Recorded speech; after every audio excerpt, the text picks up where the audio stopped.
here today. Thank you for coming to the MOPC. It looks like we have quite a few decent people in here, which is really cool.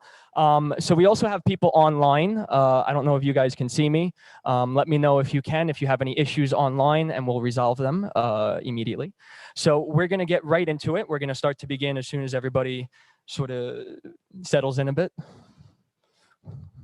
Okay. Perfect. All right. So welcome to the MOPC, the 4th edition. Okay, that wasn't me. But thank you. Welcome again to the 4th edition of the MOPC. It's been a long time in the making that we've been doing this for the last 6 or 7 months now. So it really means the world to both myself and the rest of the team who produced the MOPC that you guys have donated your time to be able to be here. So thank you very much. And the clicker doesn't work. Now it does. Thank you.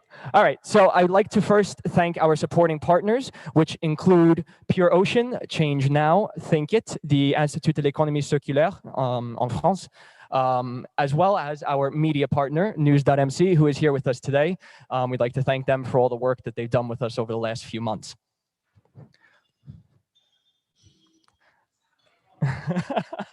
That way. All right. So to begin, we're going to have some opening words from the director of the Oceanographic Institute, Mr. Robert Calcagno.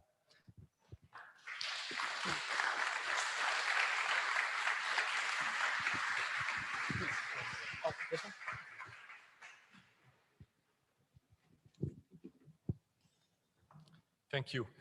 You better point in that direction. It will work more properly. Dear friends, and welcome at the Oceanographic Museum of Monaco. I am very pleased that the Monaco Ocean Protection Challenge is gaining momentum every year with ever more diverse teams and international participants. This year is another step forward as a significant new partner. The Prince Albert II of Monaco Foundation has joined the initial team of our long-standing partners, the International University of Monaco and Monaco Impact. Welcome, Olivier Van Den, Executive Vice President of the Foundation.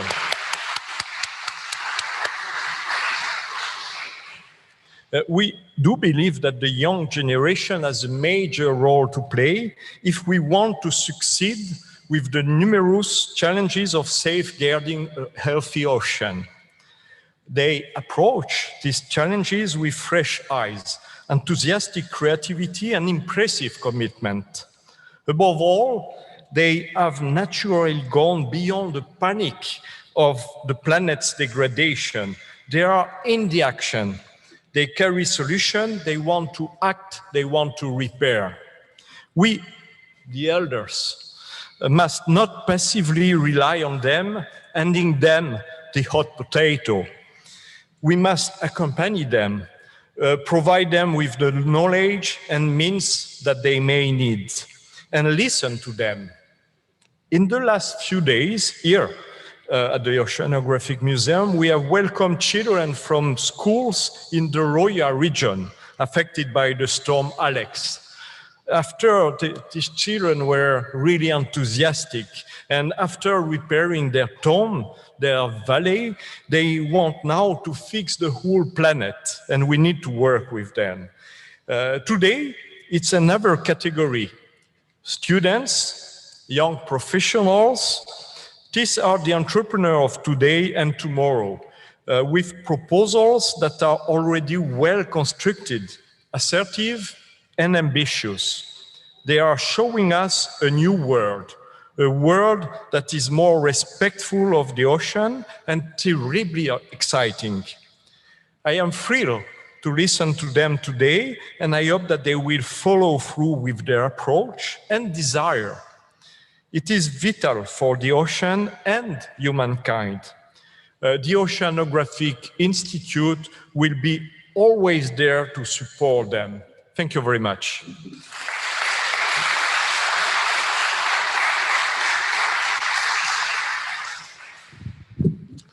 So thank you very much, Mr. Calcagno. So we'll be moving on next to another speech from the director, CEO, founder of Monaco Impact, Mr. Peter Koopman. So please give a round of applause for Mr. Peter Koopman. Thank you.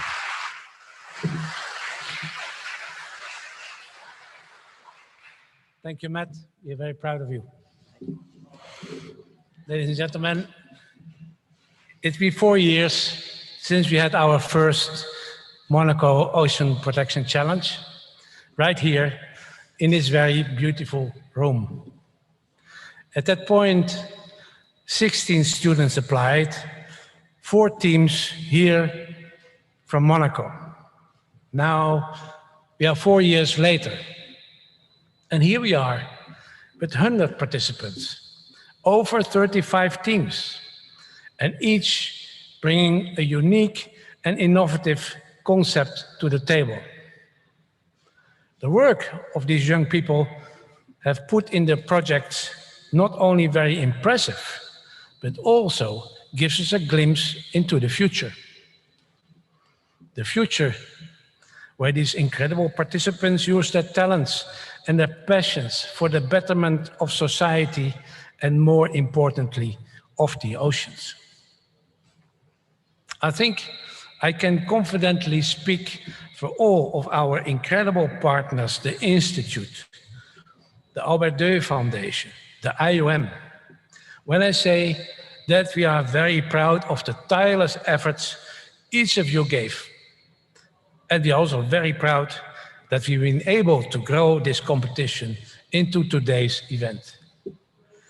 I wish all the contestants the best of luck, and thank you all for your interest and support, as without you, we surely wouldn't be where we are today. Thank you very much. Thank you, Mike.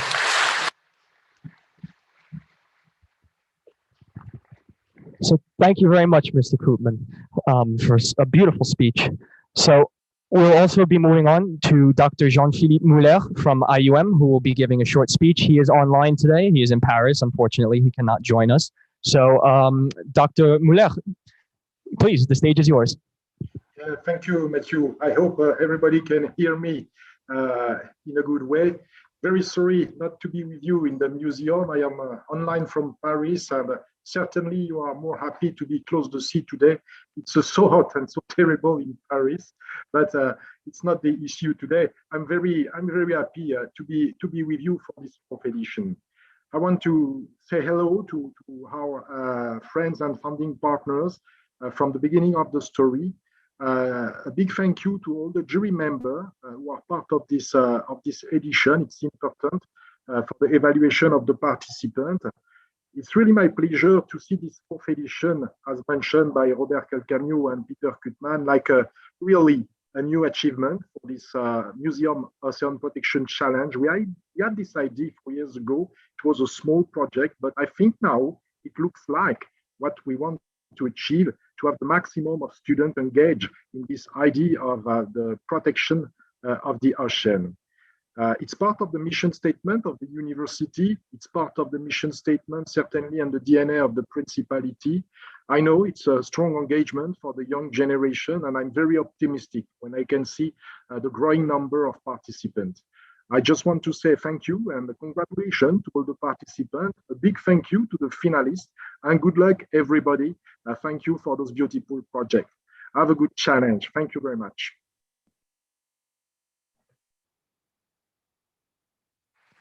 Thank you very much, Dr. Muller. So before we go any further, I would just like to take a moment to recognize and thank each and every one of our judges for being here. So our first judge, starting here on my left, is Miss Ellen Liu, who is actually an ex-MOPC finalist herself. Yes. And her project last year was absolutely incredible. And she is the exact type of person that we are looking for in a competition as such. And we are very, very, very happy to have her here with us today. So thank you. Next, we have Mr. Christian Lim from the Blue Ocean Partners. Thank you very much. We have the president of the jury, Mr. Adrien Coulot from New Skincare, an entrepreneur. We have Mr. Thomas de Willienkoch, who will be representing the Pure Ocean Fund. Thank you very much. And Mr. Ciragioli, Filippo, who is representing Parley for the Oceans today. And before I forget, we have two more jury members who are online. We have Ms. Colline Debel, who will be representing her company, Time for the Planet, and we have Marie-Amélie Prière, who will be representing Change Now for us. So thank you to each and every one of our judges, because it's the young spirit, the entrepreneurial spirit that we look for. And each and every one of you embodies that incredibly well. So we thank you all again for your time here with us today. So without further ado, let's see if we can begin. I'm going to start by prefacing everything. The Monaco Ocean Protection Challenge, again, is in its 4th year. It's a challenge built by students for students. And basically, we're just here to protect the oceans. So we hope that all of you, you know, agree with us in that sense, and necessarily, I'm out of words. I'm sorry. It's been a long day. So all of you know what the Monaco Ocean Protection Challenge is because you're here today. So let's pass through this, pass through this, pass through this, pass through this, pass through this. Oh mon Dieu. Okay, let's get right into it. So let's begin with category number 1, which is composed of bachelor and master students from different schools. So we have a range of different people. We have students from Italy, we have students from Ireland, from the UK, we have people from France as well. So we have a very diverse team today that we're excited. And let's begin with our first presentation for Team Tico. So how this is going to work, I'm going to explain it quickly. We'll show the video first, and then the presentation will happen afterwards, and the teams will come on stage. So without further ado, I present to you the video from Tico.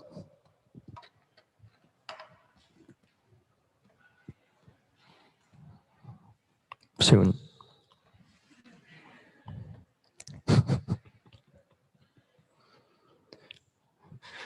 Very soon.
Now we invite Team Tico to come to the stage and present their fantastic project.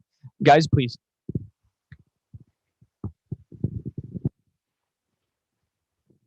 So I will leave you guys the clicker. Do not make the same mistakes I did by putting the PowerPoint back. This is for you, brother. Best of luck. Hello, I'm CEO of Tico. With Axel and Antoine over there, we are a team of 3 engineering students. We are coming from Paris. So yes.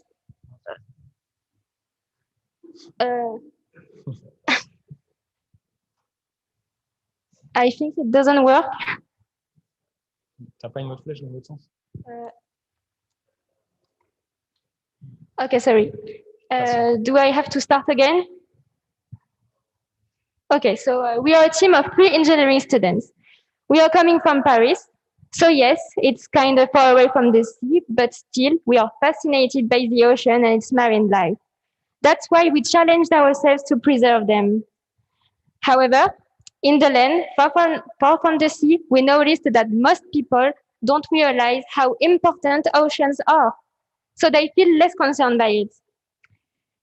And yet, we all depend on it. That's why we were wondering, how can we bring awareness of ocean to the public? In this way, we thought about aquarium because they are the perfect place for the public to get a glimpse of this ecosystem.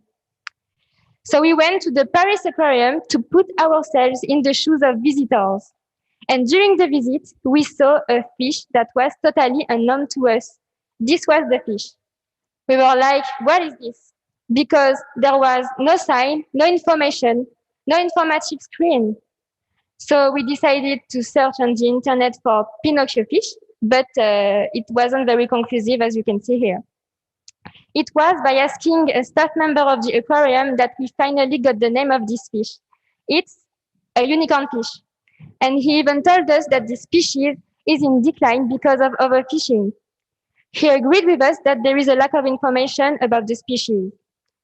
So after noticing these problems, we did surveys to aquariums and visitors. And thanks to our surveys, we saw that about 50% of the visitors are dissatisfied with the information display system. Species information is often limited on the signs and screens due to the lack of space, and sometimes information is even non-existent. In case of heavy traffic, the information becomes really difficult to read. In addition to the information display system, aquariums face challenges in educating effectively their visitors. We therefore clearly saw that we had to do something with aquariums and work with them to help raise awareness of ocean. Here's how. We offer aquariums an interactive, educational, and fun visit experience to their visitors, thanks to a mobile application. As engineers, we have developed an innovative solution which features artificial intelligence. Tico allows the visitors to interact with the tanks and recognize in real time thousands of aquatic species in motion. So you just have to put your smartphone in front of a species you want to identify. As soon as a species is identified, you have access to an information sheet about the species and information about ocean issues. So it makes the application educational. And of course, all this information will be available in multiple languages. Consequently, visitors can learn more about the species encountered during the visit and become more aware of ocean issues and how to mitigate their impact. We want to make every visitor aware of the critical state of the ocean. This way, our impact will go beyond the visit of an aquarium, because being aware can lead to changes in people's habits. It can simply start by reducing our fish consumption or avoiding buying single-use plastic products. Thanks to Tico, the visit experience is also fun. You have to complete the Aquadex, a collection of species, with the species you meet during the visit. So, look how Pokemon Go succeeded. When you scan a species, you collect points. Then you can use your points to get rewards like badges or discounts on the souvenir stores. Moreover, for each species scanned with Tico, we donate a sum of money to associations that preserve the ocean. For example, it can be associations that restore coral reefs or help shark conservation. Visitors will be able to choose which one of these associations they want to support. Therefore, the aquarium itself becomes an actor of ocean conservation through its visitors. Our clients are the aquariums wishing to improve their visitors' experience and find new ways to raise awareness about ocean conservation. Our addressable market represents over 15 French aquariums, 75 European aquariums, and 180 aquariums worldwide. We wish to only work with aquariums that we consider respectful of the living condition of their species. Once developed, our technology can fit into many other areas, and we have already thought about using your technology in scientific research, like study the migration of specific species in key places. We have also thought about museums, for example, the Muséum d'Histoire Naturelle in Paris, where there is a large fake animal exhibition. You probably wonder how we donate to Ocean Association. So let's talk about our business model. We sell our solution to aquariums as a flat fee plus a performance fee. The flat fee varies slightly depending on the size of the aquarium. The performance fee is 3 cents per species scanned by a visitor. Among these 3 cents, 1 cent is donated to an association that works for the preservation of the ocean. Besides, after 40 species scanned by a visitor, the amounts already collected will be capped to avoid any abuse of the system. Of course, we have some competitors, and as you can see, LineLens and SEEK are both applications that perform real-time detection on species. SEEK has a gamification system, and LineLens bring information on the scanned species, but they don't inform on ocean issues. Moreover, their business model are both in B2C, while we are in B2B with Tico. In the end, using Tico allows an improving of the visitor's experience by having fun during the visit while learning more about the ocean. We want to bring awareness on ocean conservation. The more visitors will use Tico and scan species, the more money association will receive from us. This will result in a better reputation for aquariums and will, of course, increase the number of visitors. The simple visit of an aquarium becomes a new way to have a direct impact on ocean conservation. So we already planned our next steps, and we are working with the Paris Aquarium to deploy our solution very soon here. In the future, we will focus on customer acquisition and on improving our technical solution. If you wonder if our technology is already working, you can come with us to the aquariums just behind, and we will show you what we have. Thank you for your attention. We love what has amazed us, and we protect what we love. Thank you.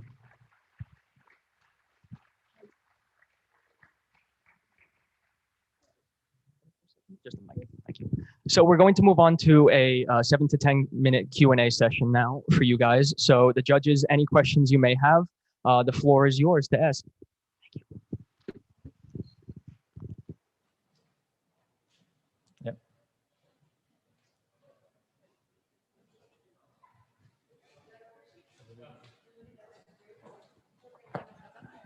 You're the best. Thank you. Okay. Yeah. No, just one question. I see you're focusing on European aquariums. There are 180 aquariums in Europe. Did I see that well? We said that there is 75 European aquariums and around 180 aquariums worldwide that we can. 180 around the world. It's the addressable market. Yes. So our addressable market corresponds to around 180 aquariums in the world. And what do you consider an accessible market? Yeah, that's the accessible market. What the total market, it's 620 aquariums in the world. You mean public aquariums? Yeah, absolutely. Hello. Hi, thank you very much. It's a wonderful idea, and actually, I've felt myself frustrated many times visiting aquariums. So I'm sure it meets a need for the visitors. I'm wondering why you chose to focus on to develop a B2B solution, especially as there's a variable cost, I guess, for the aquarium. What makes you think that the aquarium will accept to pay more as the customer, the visitor, identifies more fishes? I would have thought, naturally, I would have gone for charging the visitor, who is the one who is having fun with the application. Simply because when you visit an aquarium, we don't want that the visitors have to pay something to to contribute to save the ocean. So we thought that during the visit on an aquarium, it will be amazing to be part to save the oceans. So we thought about using and working with the aquariums for that. Yeah. Thomas? No, thanks. And I understand the rationale, but I think it's worth considering that actually the for museum for an aquarium, it is probably of course they will bet on increasing visitors from a better experience, but it's always a challenge to have to increase charges. So on the other hand, you have consumers who are more and more aware, and maybe there may be a segment that is willing to pay for both fun and protecting the ocean. So it's just a consideration for. Okay, thank you. Do you? Yeah. The blue micro. Okay. Do you manage in step 2 to work with other marine species like sponges, corals? And do you think a day with our phone we can go in the ocean? Yes, we have planned to do corals and other species. All the species you can find in an aquariums. It will be you will just have to switch between animals and corals are animals, but you understand my point. Yes. And actually, we are already able to recognize some species of jellyfish and fish, sharks together, and it works pretty well. So I guess we can go as far as we want to. Do we have any questions online from any of the jury members? Hi, yes. I've got a question. Have you heard of the app called PlantNet? It's the same thing, but about trees and flowers, and it's a B2C app. And I was wondering if you have studied this model and if you have learned anything that could be applicable to your solution. I'm not sure that we understood well the question. I was talking about an app that is called PlantNet. And it's the same kind of app, but it's for flowers and trees to identify them. But it's a different business model. It's more B2C, and it's a freemium model. And I was wondering if this app helped you as an inspiration, or if you've learned some stuff. I don't know if you know this app for starter. Once again, we are not sure that if somebody in the room understood, but because we are behind the speakers, it's pretty hard to understand. Okay, well, that's okay. Don't worry.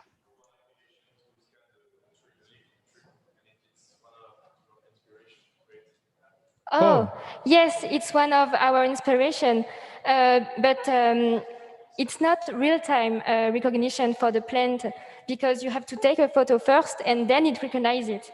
So our inspiration comes from Pokemon, the Aquadex. I don't know if you know it, but it's a collection of species. There is gamification, and it encourages the visitors to recognize many species. And so, yes.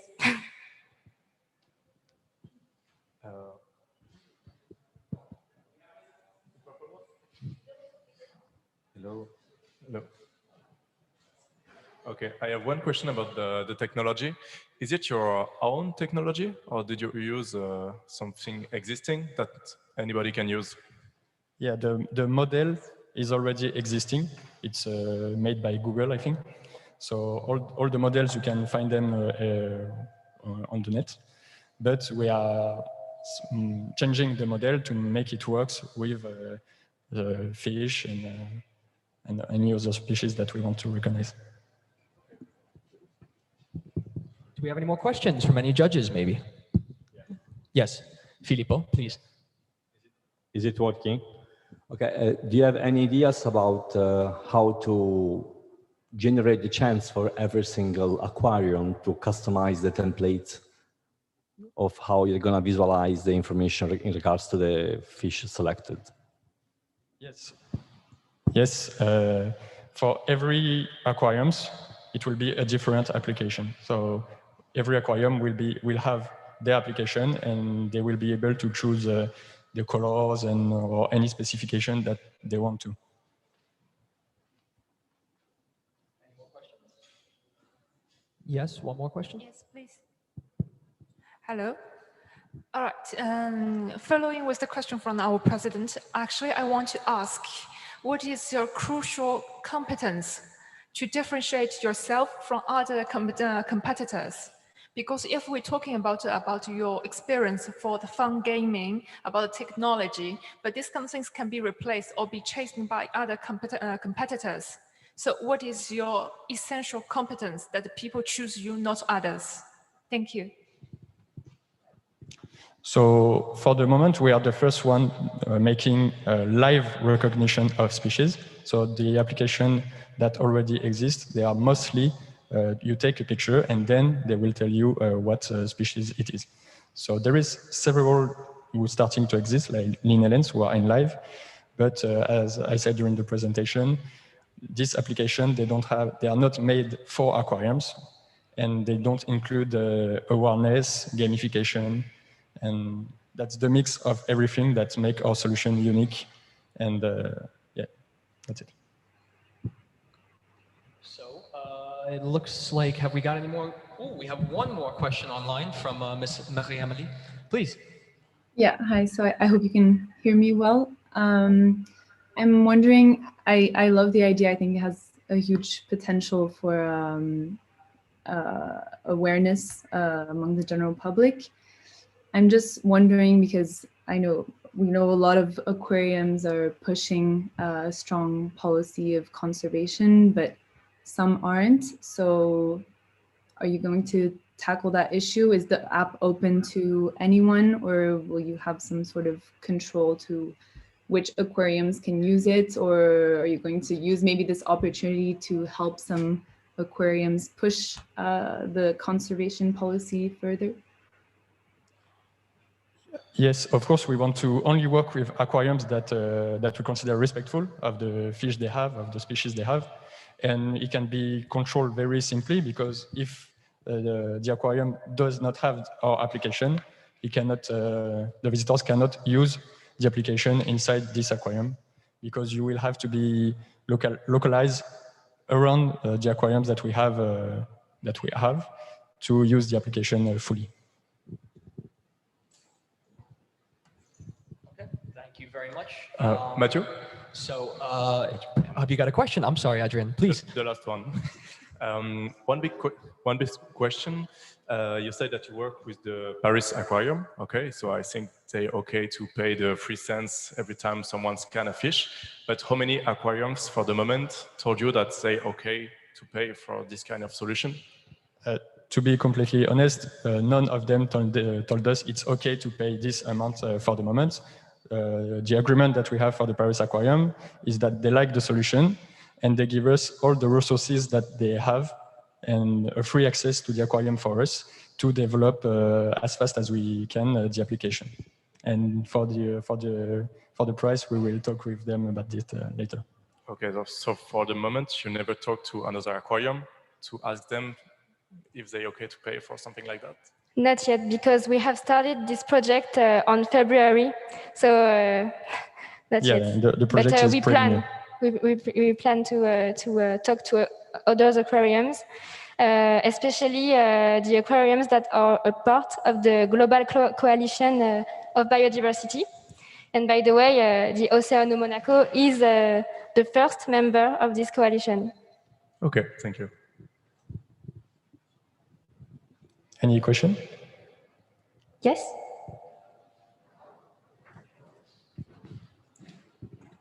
Oh, it's a question, but it's also a testimony. I'm the head of the aquarium here. And there is one point, and several questions were around B2B or B2C business model. One of the issues is that the aquariums in the world are not a very, very rich business. And I think all of them are fighting very hard to get more revenue and to decrease their expenses. So I'm not sure if they are really good end customer. And there is one point is that you will need to help them to get and to generate more revenue. Of course, providing a better offer could, on a long-term basis, generate more customers and more ticketing. But clearly, we are fighting every day to get more revenue on a short-term basis and to generate more revenue from each visitors and customers. And it will be very important that your solution will help us to do that. So do you have any idea, any proposal to do that? Yes, for the short term, sorry. As Sarah said, we have a gamification system, and this gamification system includes rewards. And in the rewards, it can simply be a reduced price at the souvenir shop or reduced price for future entry tickets. So it can give more chance to the people to buy some things or come back to the aquarium with more friends, more family, and yeah. All right, it looks like we're just out of time for questions. So thank you to Team Tico. Thank you to everybody who asked a question. All the judges, again, thank you for all of your time. So a nice round of applause. There we go. Thank you.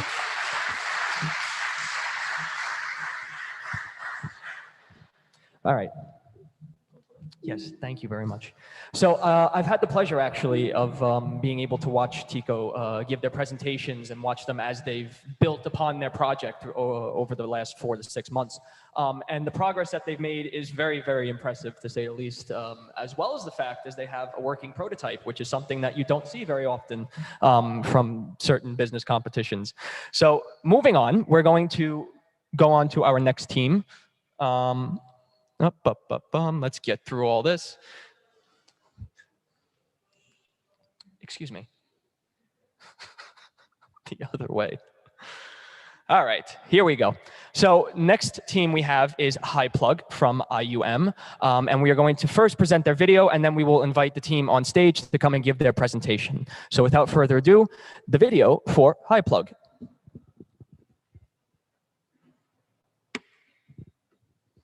Again, any second now. We'll get there.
So now we invite the HighPlug team to the stage to come and present their project.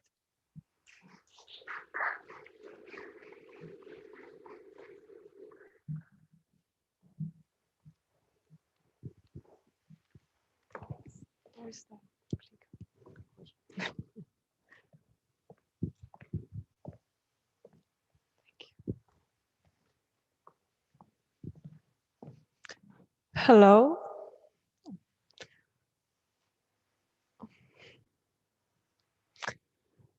Since decades, we are talking about the sea pollution. And luckily, we have a lot of people, organizations, and companies working on to reduce it. But today, and additionally, we have to understand that there is a pollution coming from the boats and the yachts due to the engines.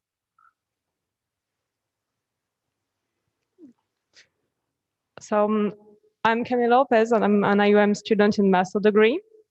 I'm the founder and president of HighPlug, and from July, I will work for Yacht Needs here in Monaco as business developer.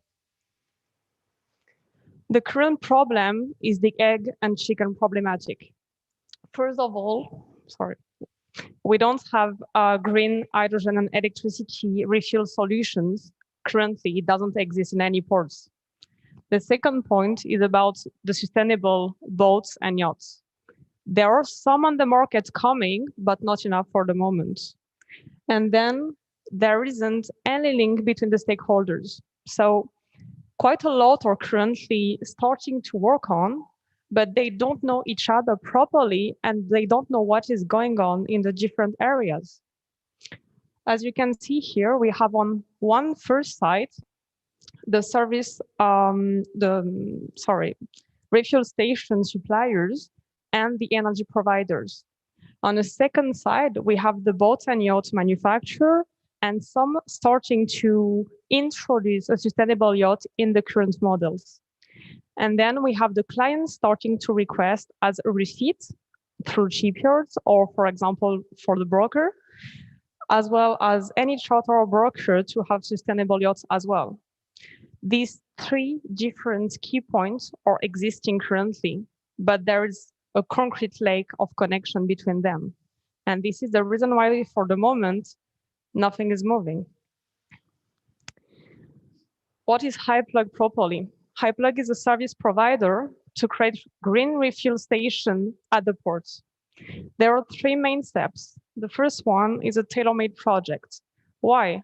Because it's a new industry. There isn't any example. Each port might have different needs. Each port have different type of transportation of clients. The amount of boats will not be the same, the quantity needed. So all these questions, and very simple one for the moment, we have to think about it and create a pure project charter for each of them. Then the supplier selection. HyPlug is a kind of platform to understand, okay, which suppliers are existing, where, and what are they proposing. There are quite a lot, even we are not imagining they are existing for the moment, but they are technically. The point is to understand their offer, the price, obviously, and every single technical problems. 2 weeks ago, I was with Innova Yacht, which is the new hydrogen yacht, went out on the 26th of May. And we were talking about, okay, even there are different brands of suppliers, how to refuel the boat on different brands station solution in different ports. Why? Because there is a technological problem for the communication between the boat and the station.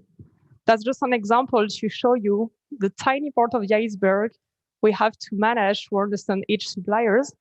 And for the last point, provide the best solutions. Additionally, what is the added value of iPlug and why not someone else is the subvention side. It's quite a massive work with a lot of organizations, but a port need it. They need to hear, okay, we are talking about €1 million for a project, but at European level, you have helped. And they are existing. We just need to take them, make a field, and start the station. To be clear about the area of intervention, the first most important point is about the energies. HyPlug is dealing only for green hydrogen and green electricity.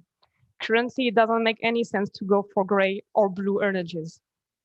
And for sustainable yachts. By sustainable yachts, it can be to add electro-hydrogen system, so a fuel cell for the lights and restaurant on board, for example, because for the moment we have limitation about the propulsion regarding the size. Or it can be to create a new yacht with this solution or refit another one smaller. The second point is regarding the sectors. So the yachting, the marine industry, and the inland waters as well, which are asking a lot for all the tiny transportation boats.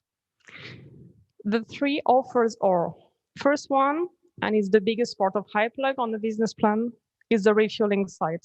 It can be for hydrogen or electricity. It can be permanent or movable ones, and then it can be sell or rent. The stakeholders concerned are port, charter broker, professional in industry, and refuel station suppliers and energy provider. The second point is regarding the yachts.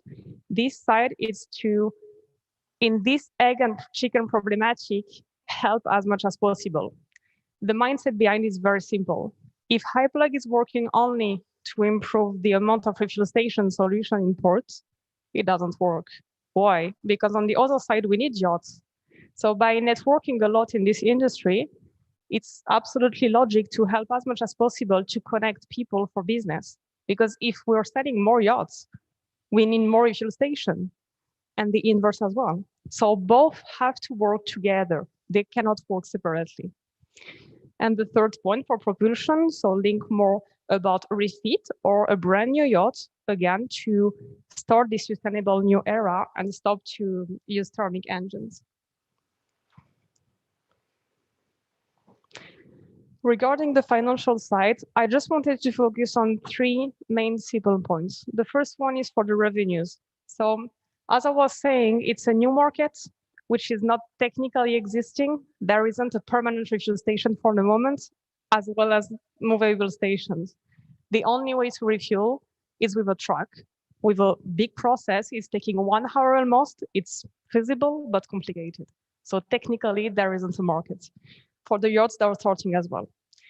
This revenues model is based on 2 refuel station, hydrogen ones, on the first year and 5 on the second years. Why I want to focus on the fact it's hard to quantify a market which is not existing is because the numbers we're talking about can be 10 times bigger. It's just depending on the needs, and currently the request is quite huge. But to talk about real numbers, which can happen and be secure, I wanted to focus on something really feasible for these 2 years. The second point is about the expenses. So basically from the second year, it will be for an office to be able to welcome clients and stakeholders. The second point is about the trademarks to go for European and international level. The third point is about the ISO standard. Why? Because HiPlug is a commercial service business. There isn't any product in, there is not any exploitation cost. But for the clients and the stakeholders, what I need to show it's, okay, we have a real business with commercial competencies. It's the heart of the business. So this is a very important point. And the last one, obviously, linked with the revenues, the IS, so in France, is just company taxes, depending of the revenues, which can increase or decrease depending of. Last but not least, the strategy and the target is to keep the money in the company to expand it, not to take a salary from the first year because there is UK coming on. The idea is to be able to hire more people to develop it as much as possible by respecting one rule, always keeping the right mindset of protecting the ocean and be green in energies and sustainable in yachts. A quick point about the business expansion to give you a view. So the first one is in Côte d'Azur, here in France, in a few weeks, very soon. I'm still working on the last details. Then on the entire France territory for 2024, 2 years later at European level, and then by 2028, international level. Because changes now, they're already supporting us. Are you? Thank you for your attention.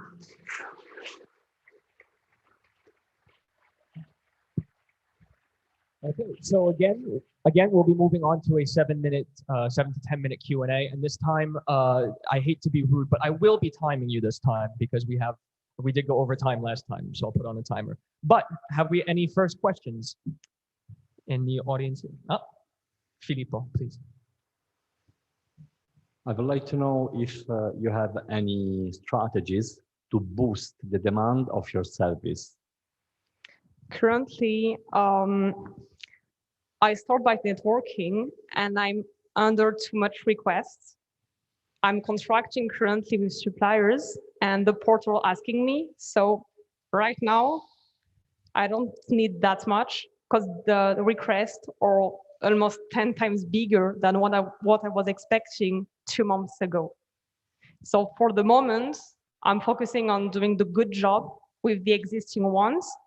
And in few months or tiny years, the strategy is to, as I was a bit saying, always keep this green and sustainable because there are a lot of people which are on gray or blue, and it's a killing point for the business. So expand with these values. Thank you. Okay, have we any other questions from the judges here? Any questions online maybe from judges?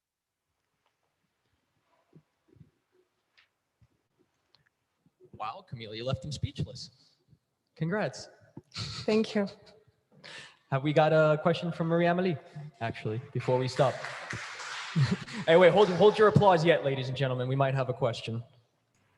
Oh, Thank you. sorry. Actually, my hand was still raised from my last question. So no I'm sorry, question Marie. from me. Sorry. Oh, sorry. Yeah. Okay. How could you link your service to increase the engagement to protect the ocean? Because you want to protect it. Do you have a solution for that? Ideas? The first strategy of HiPlug is based on the long term. It's not a direct action for tomorrow or in the next few months because it's big question, the yacht pollution, but it's, I don't want to use bet properly, but kind of on the very long term to start the habits of each sailing people. So it's not tiny actions, but a real long vision. And therefore, to participate on the ocean preservation, as 2 weeks ago I was with InnovaYacht, I participate with some association, local ones, to pick up like the cigarettes at the beach, and for example in the sea, like all the tires and rubbish stuff. So to be linked with some associations, local ones for the moment, to contribute and show like even it's a long-term vision, all these smaller actions are so important, and we have to carry on all of these efforts. Thank you. So have we any more questions? Oh, Christian, do you have a question? Yeah. Can you hear me? Yeah. And yeah, I think I really like your analysis of the problem. You know, this chicken and egg issue, and it's something that is very common across building new infrastructure. However, I'm not sure I understood fully the the solution. Maybe if you could clarify so how you address this chicken and egg problem, and in particular, if my current understanding is correct, which is that you will focus on developing, which means potentially investing yourself in the refuel stations. Maybe if you can, help me understand better. Sure. Your point is right. It's quite a complicated industry, so it's logic to don't have it fully clear. HiPlug is only a service provider. There isn't any investment. This is the reason why I could decide to take the risk today and start it. Basically, it's a commercial connection.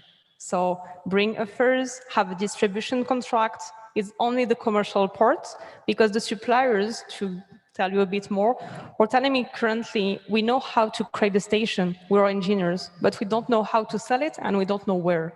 And we need HiPlug for this. So I'm a commercial link, a pure commercial link, and managing as well. There is a lot of risk report and analysis to do before creating the station at the port. So to manage and make sure everything is going by the right way, because it's months project between 9 and 1 year and a half. Is that more clear? Yes, that's helpful. Thank you very much. Thank you. Any more questions from the jury? No? Online, maybe? No? Okay, cool. Thank you. So thank you to Camille for that fantastic presentation. Again, I also had the honor of being able to sit down with Camille a lot over the course of the last 6 months and go over this project. And again, I'm incredibly proud of the work that she's done and every other team has done. So with that said, let's continue. Oh, can I get the yeah, just go to the next slide for me. Thank you. Okay. That way. Nope.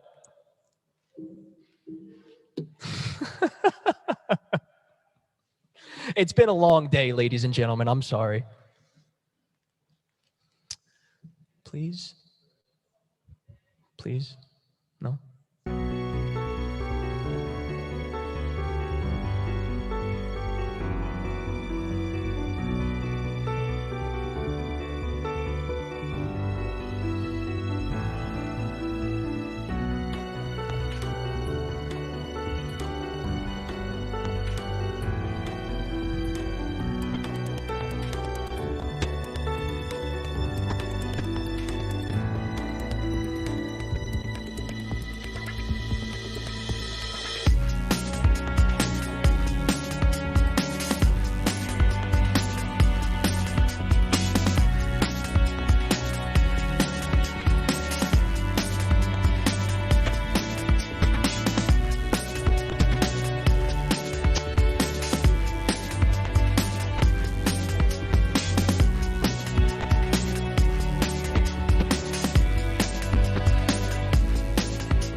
I would like to give the team their proper introduction before they come on stage. This is Team Innovacy from Schema Business School right here in France. So I invite you guys to the stage to come and give your presentation. Thank you.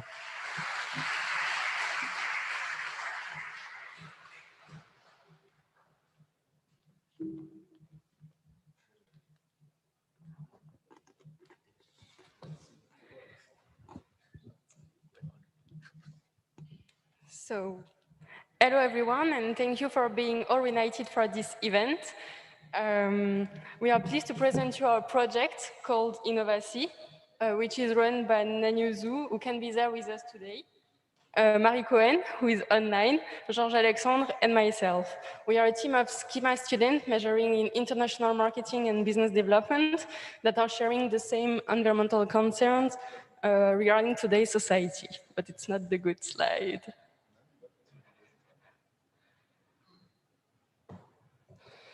Sorry. Okay,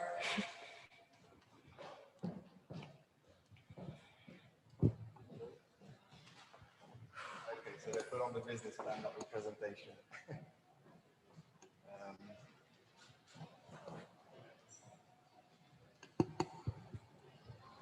Sorry for that. The presentation has been mixed up with the business plan, I guess.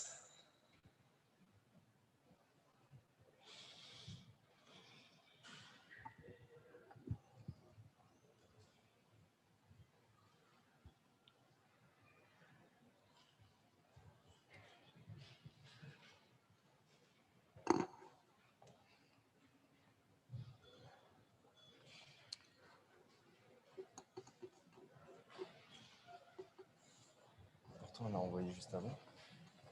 On l'a envoyé juste avant en plus. C'est pour détendre l'atmosphère. L'angoisse.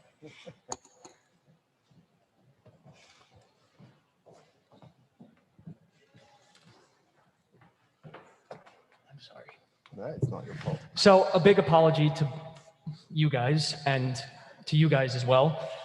We have confused the two, the business plan and the PowerPoint. So we're going to take a 5-minute break and then we're going to come back and we will let you guys do it properly this time. My sincerest apologies to the both of you and to you guys online as well. So let's take a 5-minute break and we'll be right back. I'm sorry. No, I'm sorry. No, really.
There we go. Thank you. All right, so I'm going to ask everybody to come back to your seats, and we'll get started in just a moment. I'll wait for everybody to settle in.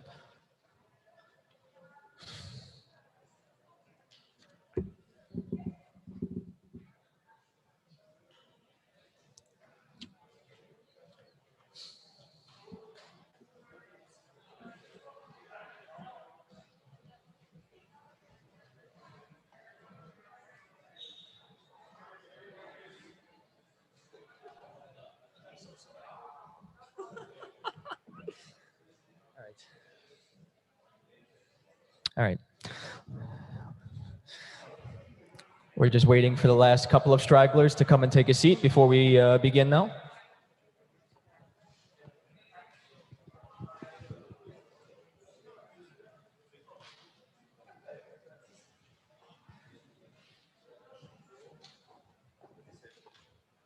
Okay. Perfect. It looks like we have a vast majority of the people that we had before. So therefore, let's begin. And again, I'd like to give our apology to the Innovacy team. And I wish you guys the best of luck, because the stage is now yours. So Thank you, and sorry again for this technical issue, but hopefully we'll get even more attention from the audience. So first, let me present you the problem we wanted to solve. I know it's not again a technical issue, but let's start.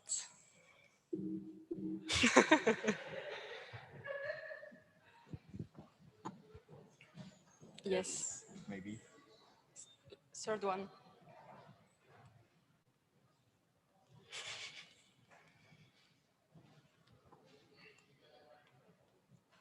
So all of us know the Great Pacific Garbage Trash, which is a strong representation of the fact that 8 million tons of waste enter the ocean each year. These debris are impacting marine species, but could also be a threat for humans. Most of them are plastic ones, around 80%, and by the combined action of the sun, oxidation, and currents, part of the plastics waste is transformed into micro-waste, often less than 5 millimeters. This is the definition of microplastics. It is estimated that 88% of the ocean surface is polluted by this microfragment. The amount was underestimated because they are usually invisible to the human eye. That's why we wanted to propose a solution with a user-centered design approach that allows each people to collect microplastics while having fun. I will let Georges explain you what is our solution. Thank you, Lucy. So our solution is really simple. In fact, thanks to our filtering solution, we offer 2 dedicated cones with a user-centered design that will approach that gives each of us the opportunity to collect a maximum amount of microplastics while present on the ocean surface during outdoor water-based activities, and also to spread awareness. So basically, each sailing boat, pedal boat, or other zero-emission nautical equipment will have the possibility, to be equipped with one of our equipments on each side, so 2 in total. We have worked with different companies in south of France, one named Linkter Concept, and the other one is Eurofilet Polystock, and they have helped us to work on the design of our product and also on all the technical issues, that we have faced and that we can face in the future. The main objective of our product is to collect the maximum amount of microplastics, as we said, down to 30 centimeters below the surface of the water and also on the surface of the water.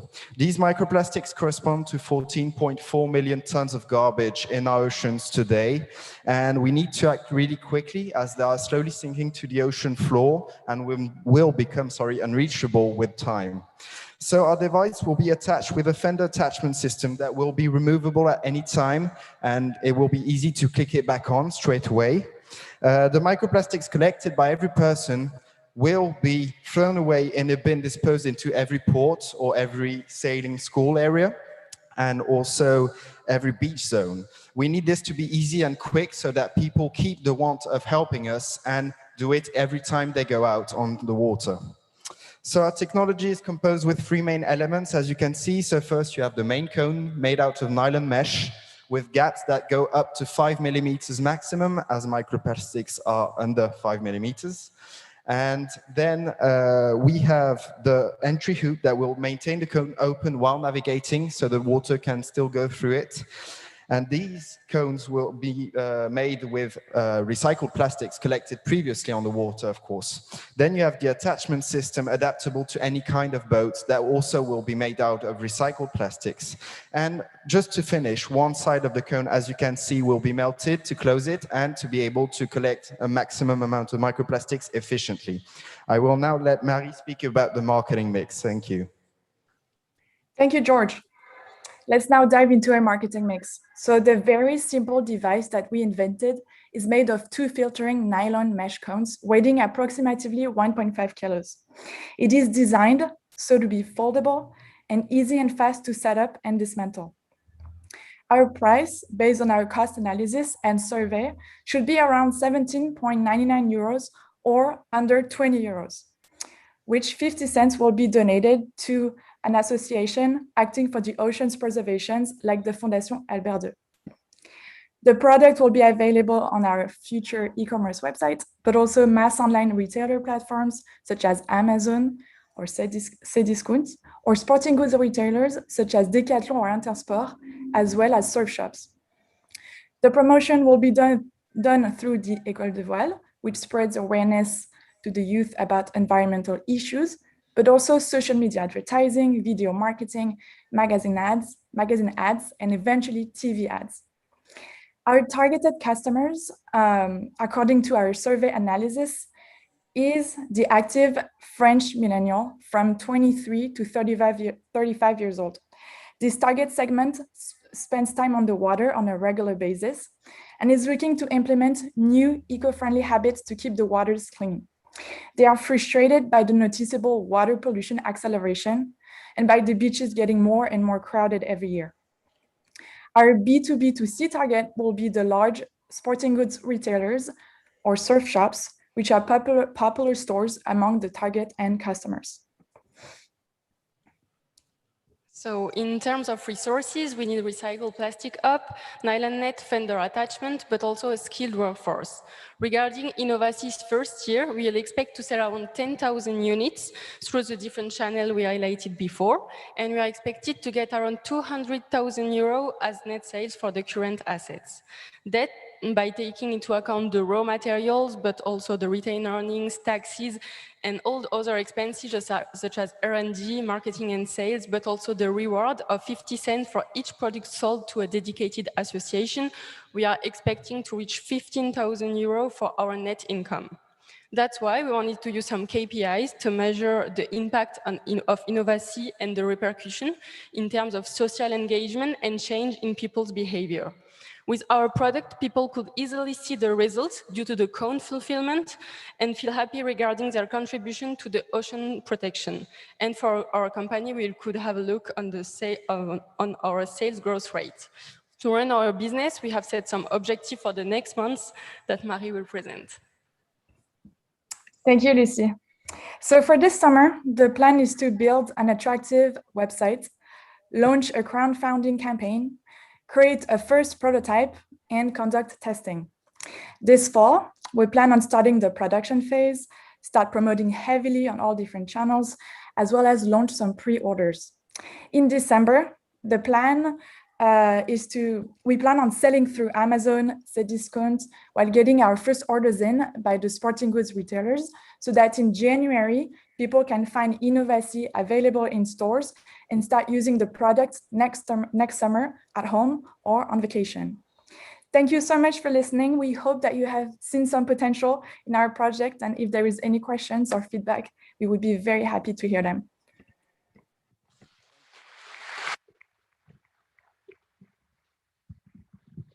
All right, ladies and gentlemen, by this point, I think you guys know the drill. So we're going to go into a 10-minute Q&A session. Again, I'm going to be timing you guys.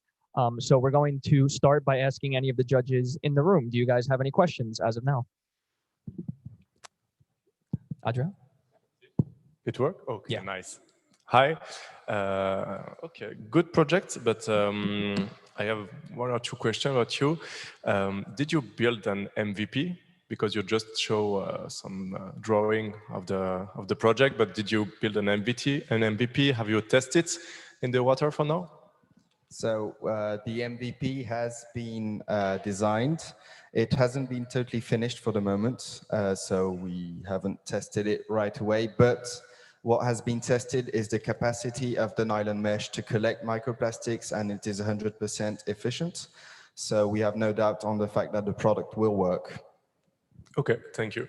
And another question, I think about one article of my friend Simo from Plastic Odyssey, who just wrote something about the thing that less than 1% of plastic is floating on the ocean, and all of the rest is just sink and go on the ground of the ocean. So are you sure that your solution will be efficient?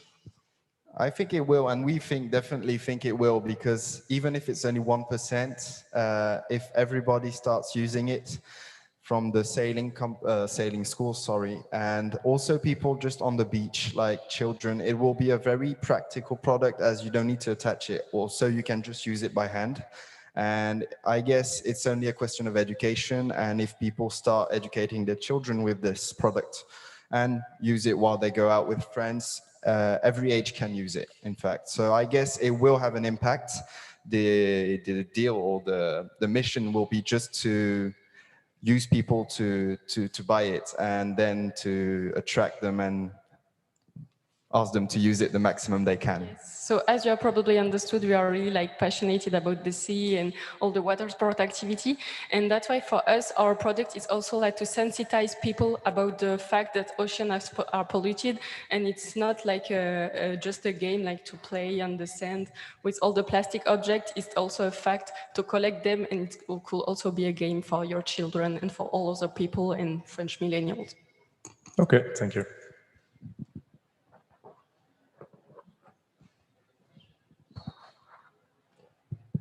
Hello. Excuse me. I have two questions about your fabrication and also about the price. First of all, as an end customer, I don't understand a lot of detailed things on this product, but for me, it's simply a filter mesh.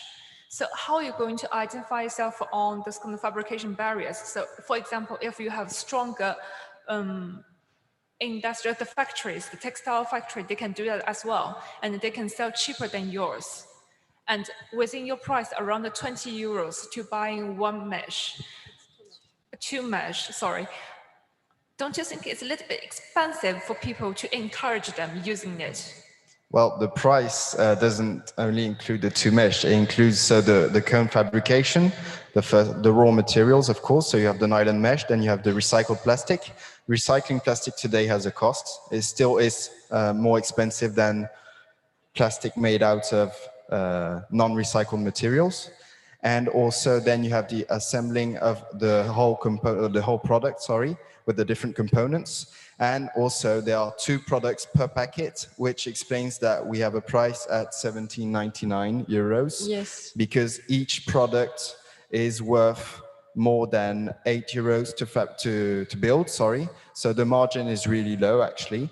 And we are really focusing on helping the planet more than making benefits out of this product. So if the price is this high, it's because we cannot make the product and sell it cheaper. And we have run a survey over 100 people, and we have them about the price that they are going to spend on this kind of products.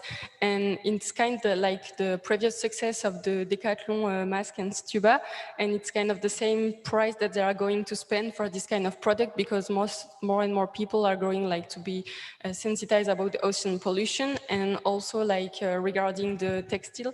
As you told us before, it's also due to the water, because when you're navigating during the water sport activity, it's important that it's a nylon net and a mesh in order to have the flow and the inertia of the water. And also our product is 100% made in France, because we do not want to add transportation costs and especially transportation pollution. So the whole product itself and all its components are made in France, assembled in France, especially in south of France for the beginning. So just in case, I have a little bit short question. Concerns to the product, is that recyclable or reusable? The whole product? Yeah, the mesh. Oh, it's totally reusable. It's not a single-use product. You can reuse it as long as it lasts. So why it concerns to the customers? So they buy one times, 2 mesh, and then that's it. Yes, yes. Because nylon mesh is a very resistant material, so it's not one-time usable. So during your survey, have you ever asked your samples, your peoples, that in what kind of application things they were using this one? During all the water sport activities, so paddleboard, but also all the École Française de Voile that maybe are going to be agree, like to be all equipped with all this product, but also all the family, because when you're swimming at the beach, for example, you can use one. When you're diving, all the association, and just start to think about all the people that you know that are going to the beach and just can use it, put it like near your feet or like, and think about it. And after that, you can see the cone fulfillment and you will be like really satisfied about the choice that you have made. If it's like that, is that possible that will cause a little safety issues if you tie in this mesh on your feet? For example, you're making a little bit of diving or somewhere else that you touch something and it struggled, or So there will be safety measures, of course, written down like in every product. You mustn't tie the cone on your feet at all.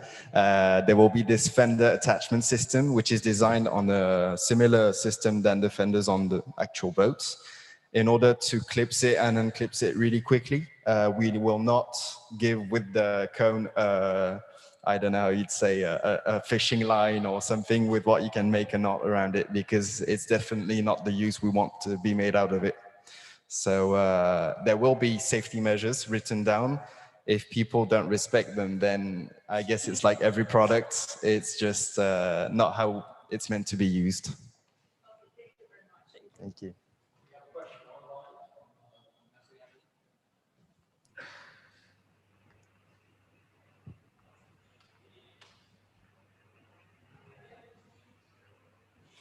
Yeah, I don't know. I think someone, can you hear me? Yes, we can hear you. We can hear you. Okay, great.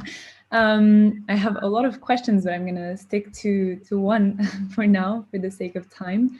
I'm quite surprised by the choice to use Amazon and Cdiscount to sell the product. It's a environmental product, but today for me, it's also really important if we're talking about positive impact to take into account ethics. And we know that Amazon is not the greatest example of ethics. So yeah, I'm just wondering about that choice, the necessity of it, and its pertinence for the rest of the business model. In fact, first we wanted to launch it on our website, but yes, we're planning maybe to sell it through Amazon, because for the moment they attract a lot of people, and our will is like that much and more people are going to use our product. So that's why we are targeting this platform. But of course, it's not like a long-term goal for an ethical concern.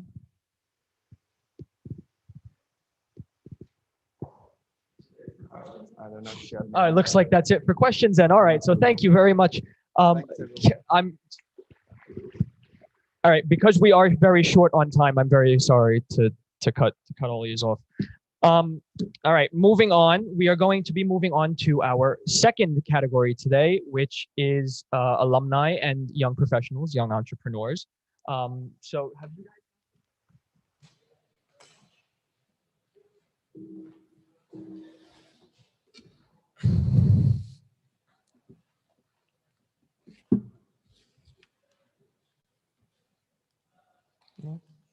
No? Okay.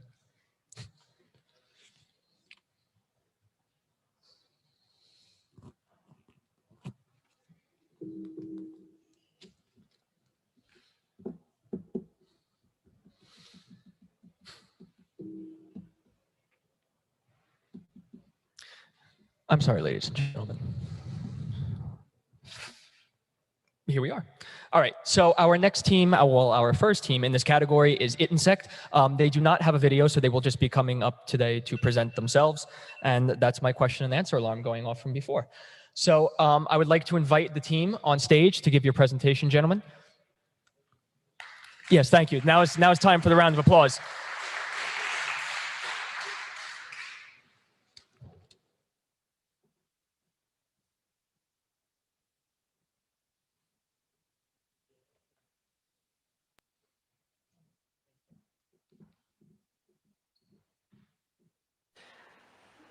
Last year, I set off for a sailing trip across the Mediterranean on a tiny little catamaran that had no cabins and no engine. And for 50 days, I could only eat the fish that I could catch. I realized on my own skin the problem of overfishing and decided, with 3 co-founders, to tackle it. We're developing a product that reduces the demand of wild-caught fish for the animal feed industry, which today represents 1/4 of global fishing. And we do it using part of the 88 million tons of food waste that is generated in Europe every year. Insect is the first aquaculture feed at 0 impact on the ocean. Our ultimate goal is to reduce. Okay, let's keep going from there. How do I get my slides? No?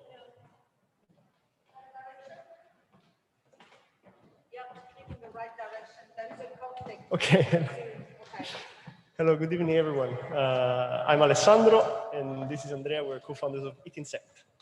Insect is a sustainable project with the mission of... Like this? Thank you. Insect is a sustainable project with the mission of reducing overfishing by 1 million tons of wild catch per year.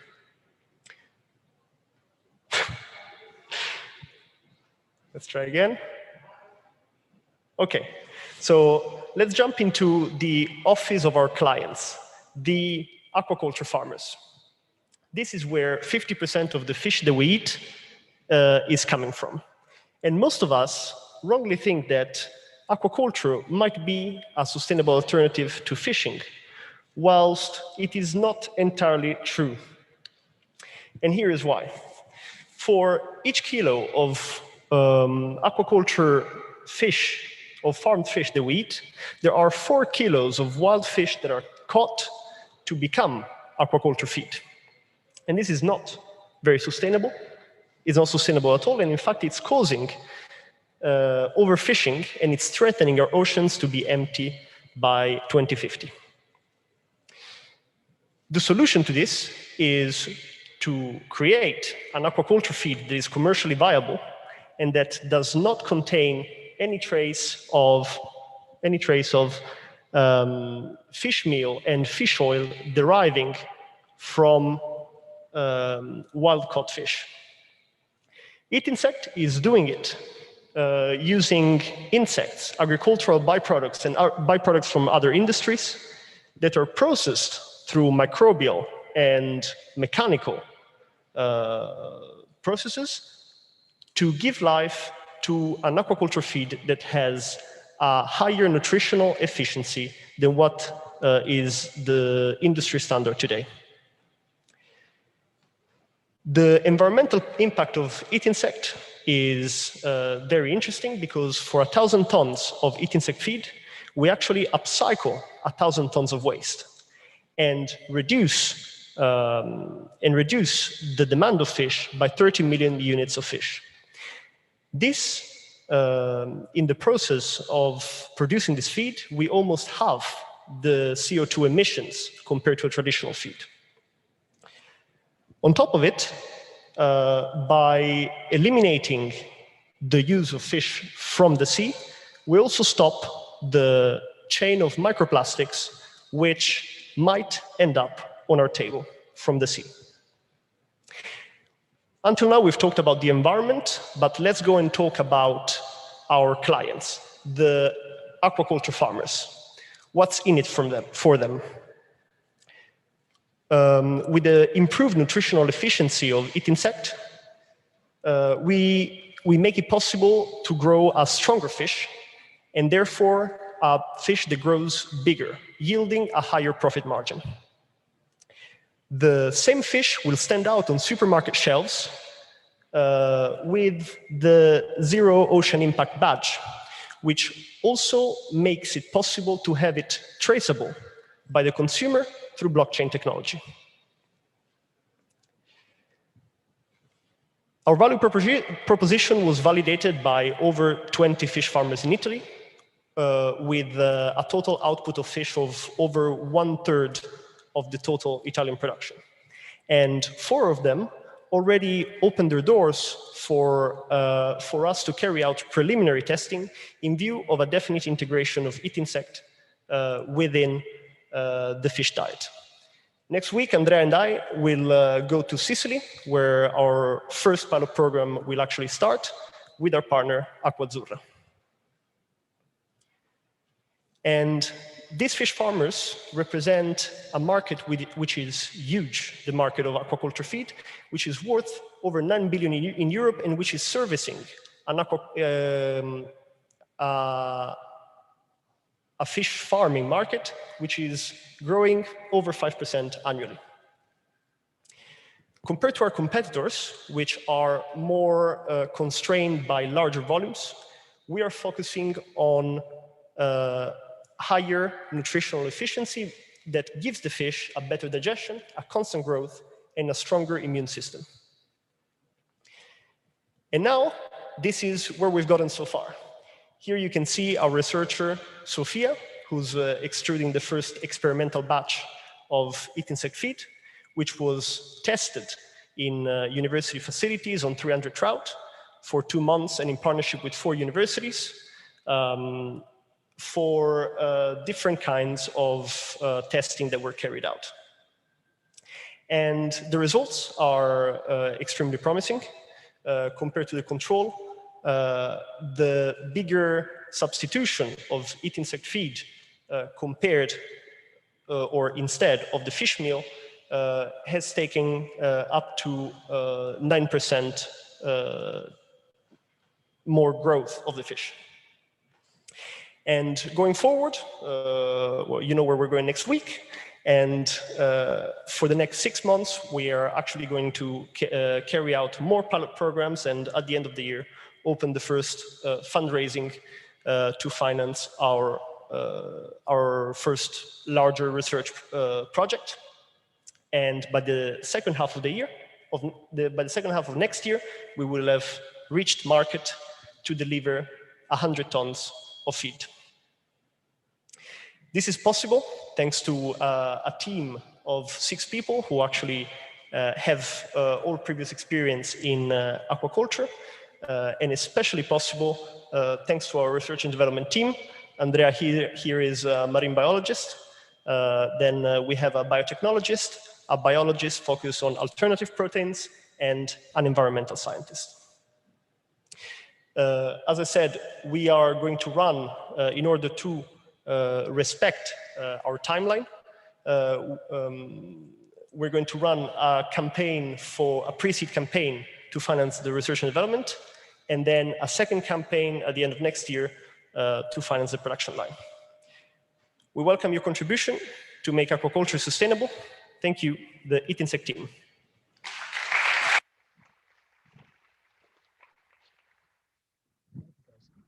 So thank you guys again for an absolutely fantastic presentation and a great way to start this second category. So we're going to move on to the 10-minute question and answer session. So have we any questions here on the floor first before I go to anybody online? Yes, Filippo, please. Hello. If you can clarify something about the scalability of your business in accord also of the geographical expansion that you may expect. Thank you. Yes, can you hear me? Yes. Thank you for the question. The scalability of the business, first of all, it is important to clarify that this business runs well when we start producing big volumes, because the aquaculture world runs basically on big volumes. From the commercial point of view, we are producing. We're taking care. We're managing from the start, which is the byproduct, to the end, which is a final and definite aquaculture feed. From the technical point of view, we're actually focusing on the transformation of the byproduct in an ingredient that has higher nutritional efficiency, therefore superfood for aquaculture. And that's where it is, for us, also from the technical point of view, easier to scale. Because the machinery that we use is modular. For what concerns the extrusion of the final feed, that would be subcontracted for the first phase and surely for the first couple of years. Therefore, we have availability from a partner in Italy to produce already up to 10,000 tons of feed. Okay. Thank you. Any more questions on the floor? Whoa. Yeah, I got one for you. You say that with eat insects, the fish grow approximately 12% more than the normal food. Is it a good investment for your clients to invest in your solution? Because I think it costs more than the classical food for fish. Is it a good investment for them to take your solution? Is it something that it costs less than the 12% they got more? So can you hear me? Yeah. So there's one thing that we should address, and is, yeah, 12% may not look like so much, but if you need less feed to obtain that result, it's gonna benefit a lot in a large plant or in a large fish factory. So even small numbers, if applied to big plants, are gonna definitely be a solution for those plants, even in an economic point of view, from an economic point of view. And the cost of our feed will decrease as long as we can increase our production. So the more we produce, the less it will cost, obviously. So it's gonna be a challenge for us, but it's gonna benefit for sure the big plants of fish farm. I would like to add, consider that aquaculture feed makes up for up to 60% of a fish farmer's cost. So 9% on more on their revenue, that is an extremely interesting number. Okay, thank you. Okay. Oh, we have one more question. We have another question here. So hi, and glad to see you again. I don't know if you remember, Alessandro, we've met before. And I think indeed you are tackling a very important problem, because the way our farmed fish, aquacultured fish is fed today is highly unsustainable and clearly contributing to depleting our ocean. So thanks for working on this. There is, in the type of fishes that you're targeting, I'm not sure if they need omega-3. I would assume so for trout, at least. And this is one of, this been in the industry, this is one of the challenges to source omega-3 in a sustainable way, because most of it comes from wild-caught fish today. And so I'm wondering how you are actually, it doesn't come from thin air, so how are you producing that from food waste? So that's one part of the question. And the second one, how do you handle the variability? It's beautiful to use waste and transform it into valuable products. That's what we should all aim for in terms of, building the circular economy. But it comes with one challenge, I mean, many challenges, and one of them is the variability of the input, and you need to produce a stable and reliable product. So what is your, how does your solution fare on this? Thanks. Thank you, Christian, and it is very nice to meet you in person as well. Omega-3 is the most challenging part of our project. You spotted it. At the moment, we are working with a university on a research project where thanks to a microalgae, we can obtain omega-3 out of the waste of biofuels. Yet it's a project that is very in early stage, and it could be a startup by itself. So there's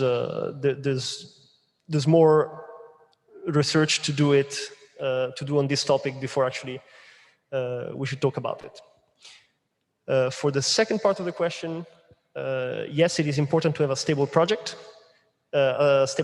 sorry, and we have a base of about 60% of the product that is fixed, and then a 40% that is variable according to what byproducts we can source locally. And that is possible thanks to the fermentation of the byproducts themselves. And maybe Andrea can tell you a bit more on fermentation. I'd like to add, before going through fermentation process, just one thing. We are focusing a stage of the fish growth, which is the initial part of the life cycle of the fish, in which the fish requires more proteins. So we are focusing on the substitution of the proteic part of the feed, which is the easier start for us. And for the omega-3 challenge, it's gonna be more difficult, but we have different solutions. There are some studies that are showing that we can modulate the substrate on which we grow the insects. So for example, we could grow insects on an enriched substrate, like adding the microalgae directly into the substrate, and this can modulate a bit the lipid profile of the insects that are in the next step added to the fish feed. So there are some solutions, and we are still working on it. So we hopefully will find a way to improve also the omega-3 part of our formula. Question: are you working on it with Next Protein, the company in which we invested, the insect company, or? We're going to receive samples from them, hopefully soon. Glad to hear. Okay, we have time for one more question right here. Yes, sir. One simple question of your final product. What percentage will be insects and what percentage is waste? So actually, we are the part of insects that we are including is relating to the substitution of the fish meal. So when we say 50% substitution, it means that on 100 grams of fish meal, we substituted that with 50 grams of proteins coming from insects, while the rest is still fish meal for now, while the other byproducts are continuously under our study, you know? We are always looking forward new byproducts to see if they can be used in some way. And the waste is used to grow insects. So we use the organic waste as a substrate to grow insects. Sorry. As a straight answer, more than 25% of the finite feed is insects. Hello? There are some very big parties in the market already. Have you also started to use your approach, or is your approach so far unique? I didn't understand the question, sorry. I didn't understand the question. There are some very big producers in the world already of fish meal. Have any of these partners, competitors, whatever you call them, have you already started your approach? You mean producers of aquaculture feed? Yes, indeed. Some producers have started looking at the inclusion of insects in a very small percentage. And this is made mainly for marketing purposes rather than, or for nutraceutical purposes, rather than final feed, a final ingredient of the feed. So a fully sustainable aquaculture feed, that is only us doing it. Thank you. Thank you very much. Okay, thank you. That's all the time we have for questions. So thank you, gentlemen, for this presentation. Thank you, Matt. Beautiful job. Very well done. I learned a lot about aquafeed today, to be honest with you. So anyway, we're going to be moving on to our next presentation, and hopefully this time. Oh, that's cool. Okay. Perfect. There we go. I didn't do anything, but it fixed itself. So our next team is from the UK, and they are called Wipe. We are not going to be presenting their video because they asked us not to, and this time that's actually the case.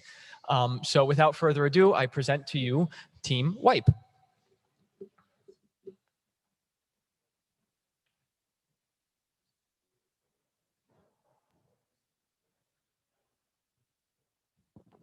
Hello.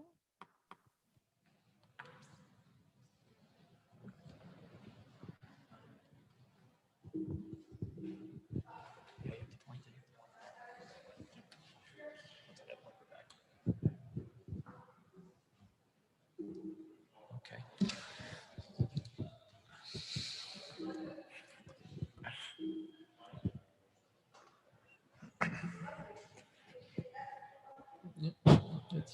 Oh.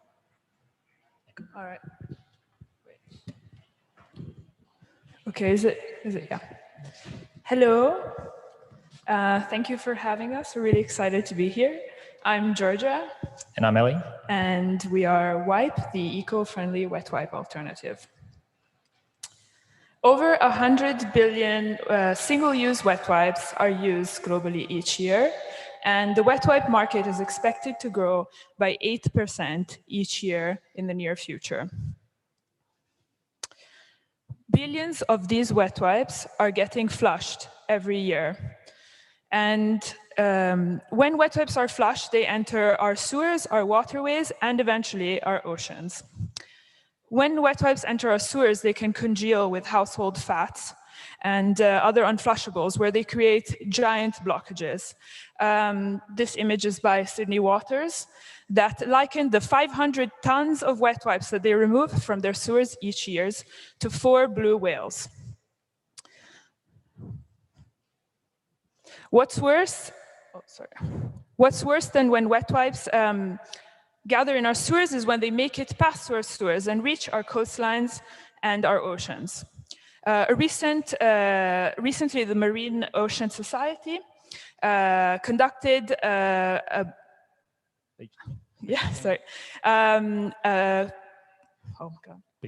beach clean along 15 kilometers of coastline and found 18 wipes every 100 meters.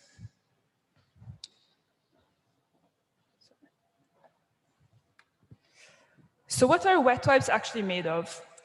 The majority of wet wipes are made with plastic resins like polyester and polypropylene. You won't find that written on the package though, because most brands actually only list the ingredients that moisten the wet wipes and not what the wet wipes are made of. When wet wipes break down, their fibers can pass through treatment plant filtration systems, but only after having gathered toxic chemicals and materials that they then bring with them, and they pollute ocean wildlife with. And finally can enter marine, animal food chains and eventually human food chains. Even the National University of Ireland conducted a study where they collected microplastic along several sites along the coast of Ireland, specifically looking for microplastic connected to wet wipe pollution, and found that over 90% of the microplastic collected were connected to wet wipes indeed. But how did we find out so much about wet wipes, even though we don't explain it very fluidly? 5 years ago, when I moved from Italy to the UK, I was desperately missing my bidet. And so I asked around as to what were people doing in the UK, and I found that a lot of expats, but also locals, were using wet wipes and then flushing them. At first I thought it was a convenient solution, and then I found out about the incredible damage that wet wipes were causing at both an urban and at an environmental level. So then I decided there could be a better way, and I teamed up with Ellie, who I met while we were both pursuing an MBA. My background is in product development. I was previously head of product development at Versace Jeans. And Ellie's background is in e-commerce and retail, and he was previously working as senior vendor manager at Amazon UK. We believe that the best way to keep wet wipes out of our oceans is by creating a viable, adoptable, and efficient replacement. That is why we spent 18 months researching bathroom habits, sustainable packaging, and testing out formulations to come up with our product wipe. And that's how wipe was born. Sorry, I think this slide's not quite right. Anyway, so that's how wipe was born. Wipe is the eco-friendly alternative to wet wipes. All you need to do is apply our gel onto regular toilet tissue. The gel is 99% natural and certified Cosmos Natural by the Soil Association. And this turns any regular toilet tissue into an effective, 100% biodegradable and genuinely flushable wet wipe alternative. And so far, 15,000 people in the UK and around the world have made the switch. And they love our product. They've given us 4.7 on Trustpilot, and these are some of the real reviews that we have on our account. But I think the thing that we're most proud of is that we've actually prevented 3.5 million wet wipes from being flushed and potentially ending up in our oceans. We've also recently launched our pre-launch campaign for Wipe Refill. Wipe Refill is our patent-pending design applicator that we've developed using feedback that we've had from our customers that have used Wipe. They've told us what they don't like about the original product, and we've made this for them. Wipe Refill is reusable, and it's allowed us to join the circular economy. It's single-use plastic-free. Go back. It's single-use plastic-free, and it's been designed specifically to apply just the right amount of gel onto toilet tissue to make it even easier to turn it into a wet wipe. And the refills are made out of aluminium, so as soon as you're finished with them, you can put them in your household recycling, and then they can be recycled infinitely, as all things aluminium can. Yeah. We've also recently we decided to start an Indiegogo campaign, a crowdfunding campaign for our product, Wipe Refill, which we launched just over 2 weeks ago. This is from yesterday. Today is World Refill Day, and we're very happy to announce that we actually hit our £20,000 target this morning. So Wipe Refill is fully funded. We've still got 2 weeks to go, and we've already gained 600 new customers in 26 countries around the world. So this is a truly global reach to address what is a big, big global problem. And so our target customer is anybody with a butt. But for now, we're primarily focusing on those people that are already using wet wipes as part of their post-bathroom routine. This is around 14% of the population in areas such as Northern Europe, North America, and Oceania. And the majority of our customers are already aware of the negative impact that wet wipes have on the environment. However, because there's no viable alternatives where they live, they continue to use wet wipes. In terms of competition, there are a few products out there that do something similar to what we do. However, none of these have been particularly successful or well adopted. And this is due to unattractive pricing, poor product quality, unattractive branding, and a lack of genuine eco-friendly focus that resonates with their customers. When we designed wipes, we made sure to address these concerns, and we have a superior product along those lines. A superior product means one that is more adoptable, which means fewer wet wipes ending up in our oceans. We launched Wipe Gel in September 2020, just over 6-7 months ago. And we launched it, as the judges have it in front of you, in off-the-shelf aluminium containers with an off-the-shelf applicator. We wanted to do this initially, the soft launch, because we wanted to validate that the product market fit exists and also refine the product before we invested heavily into wipe refill. We launched our 30 ml mini version in December, which sold out 1,000, our first production run within 1 month. And we sell primarily through our own online store, direct to consumer, as well as Amazon UK. And more recently, we've expanded into Australia with an Australian distributor who is now supplying the Australian high street. The total addressable market for all toilet wipes globally in areas such as which includes Northern Europe, North America, and Oceania, is about £2.7 billion. And in the UK alone, it's around 300 million. Our 2021 revenue projections are 550,000, and growing to 1% of the total UK market, 3 million in 2022. Since launching, sorry, the slides are not quite right, but anyway. Since launching in September 2020, we've sold 42,000 units. We've generated £220,000 of revenue and £165,000 of gross profit. As we've mentioned, we've achieved a 4.7 rating on Trustpilot. And again, the thing that we're most proud of with Wipe is that we've managed to keep 3.5 million wet wipes out of our sewers and potentially out of our oceans.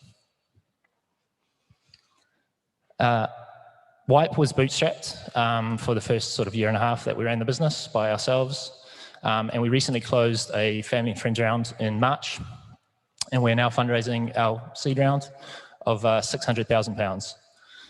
That's going to allow us to grow and scale the business. It's going to allow us to develop our team, develop our retail channels, and come up with a bigger international footprint, as well as develop partnerships with organizations such as Plastic Bank to work to further improve our sustainability footprint.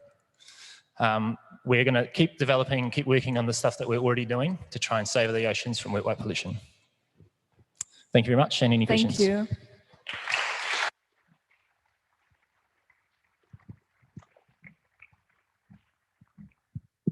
Okay, so we're going to be starting this question and answer session by actually asking the judges online first if they have any questions, because I know we missed them last time if they did have questions. So online, do you guys have any questions? Colleen or Marie-Amélie? Maybe. No? Okay, perfect. Well, then we'll go right to the room here. So do we have any questions from the judges sitting here at the table now? Yeah, thanks a lot. Great job. And so I do have a but, so I'm interested, but I actually don't use wipes. So I'm going to ask the question of an ignorance, which is, so what is it so special about wipes that we need them? And how do you replicate this functionality with just, toilet paper and your product? So there's nothing special about wipes that you need. Of course, there's many cultures that are used to using water as an additional cleansing method. And furthermore, for example, during the great toilet paper shortage last year, a lot of people started using what they could find. And we actually saw an uptick in wet wipe purchases in that period that did not go back to the level where it was before. So people are discovering a superior cleansing experience. Some people already desire a superior cleansing experience. And something that we put in our promotional materials is that clearly dry doesn't clean. So if you had poo on your arm, you probably wouldn't be satisfied with just wiping it with dry tissue. And you would want to put something wet or some soap or something to get it off of there. What we were able to do with wipe is to simulate the effect of the wet wipe. That's because it's a gel formulation that doesn't soak into the paper quickly and it doesn't break it down. So unless you leave it there for like 2 minutes, the paper is going to be able to hold the gel on top of it and do what you want it to do without degrading that fast. And that was kind of our strategic idea, was to approach wet wipe users at first, because I knew that they were the main culprits of flushing wet wipes down the toilet. But of course, if we can expand to anybody with a butt, then even better. I think it was one of the really interesting things about doing this startup for the last year and a bit, is that you really understand that bathroom habits are something that are super personal to people. Like, you literally have no idea what other people do. You learn the way that you learn, and then that's the way you do it, and you just assume that that's the way that everybody else does it. So it took a lot of research, a lot of anonymous surveys to kind of unpick what people do in the bathroom. It's obviously divided along cultural lines. Northern Europe, North America, and Oceania traditionally just use dry toilet paper. That's how they've always done it. The rest of the world do different things. So it's very much a personal preference. And yeah, culturally can impact the cleansing experience that you use. Have we any more questions? None from the floor. Have we any questions online? Yes, I've got a question. Can you hear me? Yep. Cool.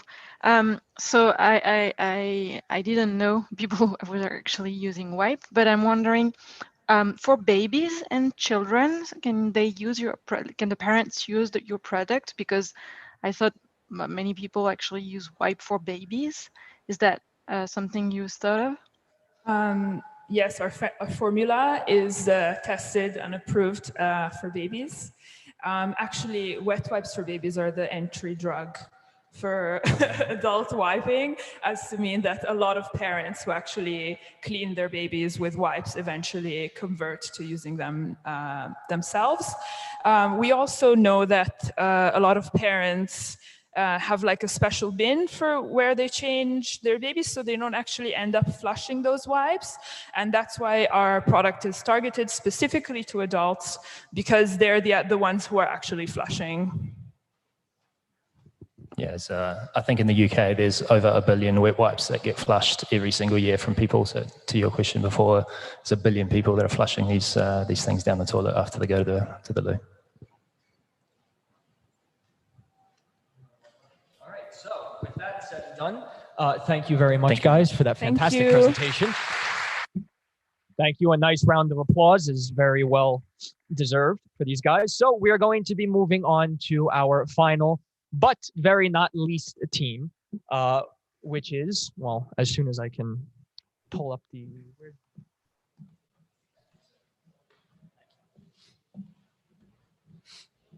Filter Cycle is our last team. This nice group of Irish gentlemen also do not have a video, and that, again, is proven. So I invite you two fine gentlemen to come on the stage and present your project.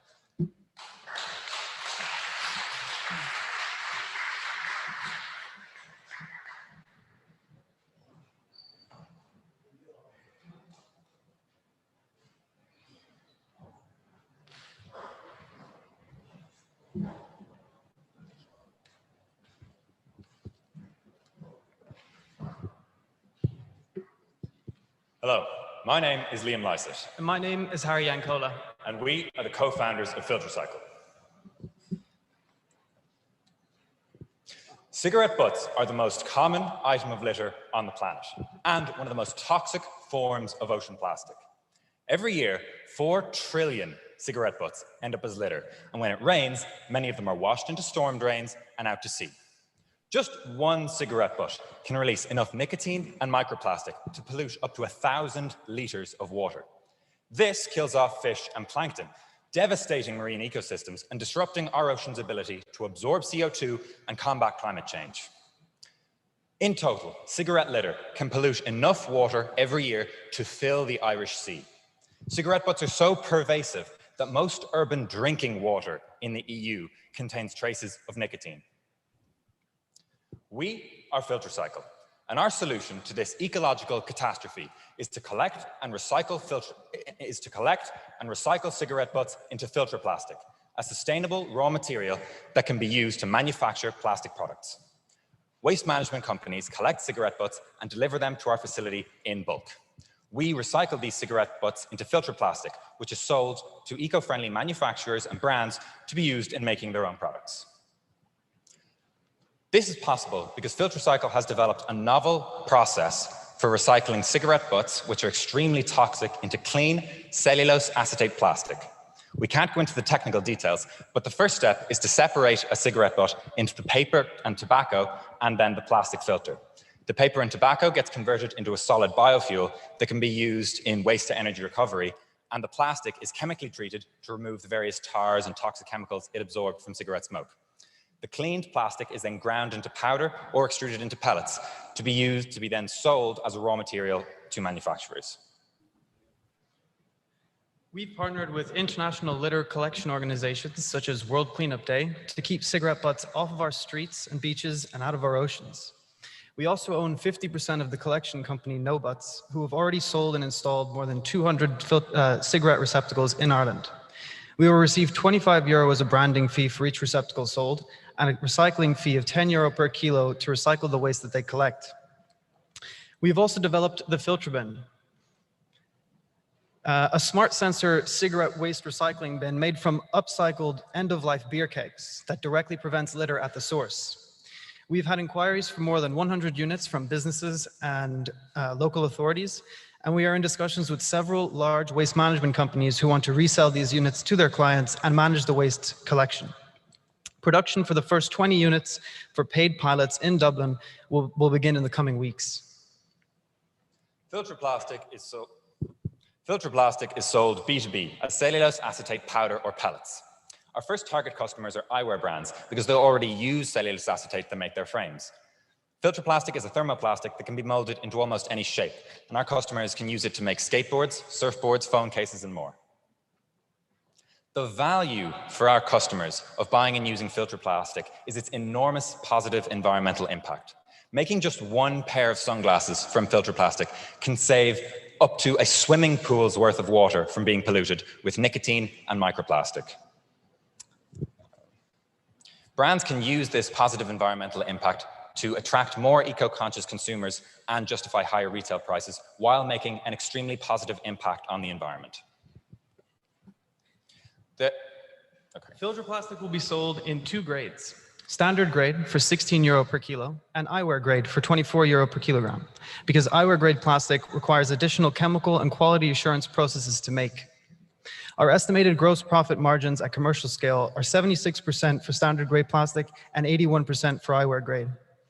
Non-recycled cellulose acetate for the eyewear industry sells for around €6 per kilogram. But by making products with a mix of filter plastic and other materials, manufacturers can protect marine ecosystems while keeping their costs low. By including just 1 cent of standard grade filter plastic in a product, brands can save up to 6,000 liters of water from cigarette waste pollution, or enough to fill 20 bathtubs.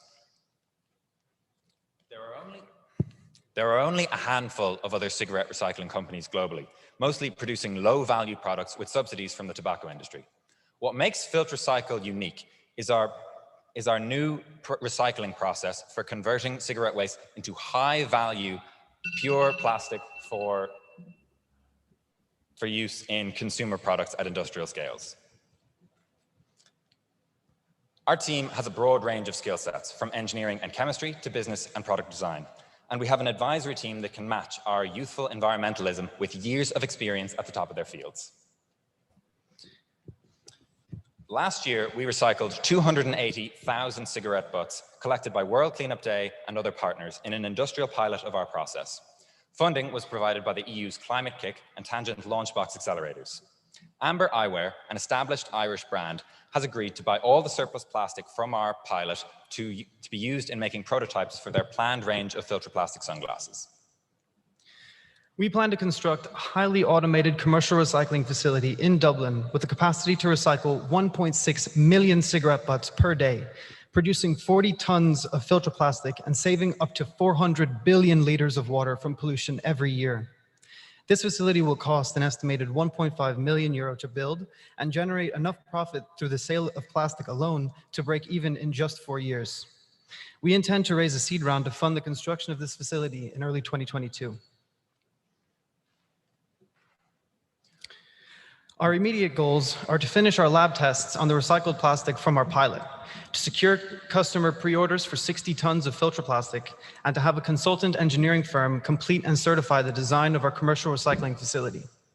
The first 1,000 filter bins will be rolled out before the commercial facility is built, with the collected cigarette butts being stored in a 22-ton custom waste silo.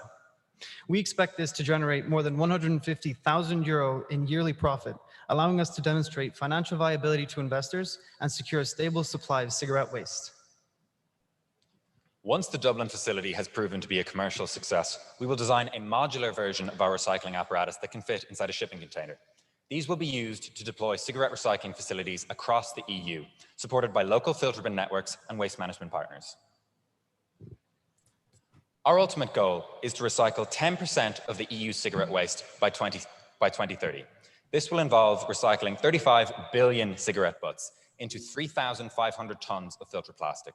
This could potentially save up to 20 trillion litres of water per year from being polluted with nicotine and microplastic. We focused a lot on the financials of our business in this pitch, even though this is an environmental impact competition, because for our technology to have a global impact, it needs to be scalable. And for it to be scalable, it needs to be profitable. We will solve the problem of cigarette waste, not just in Ireland, but across the world. Thank you all very much for listening. We welcome any questions.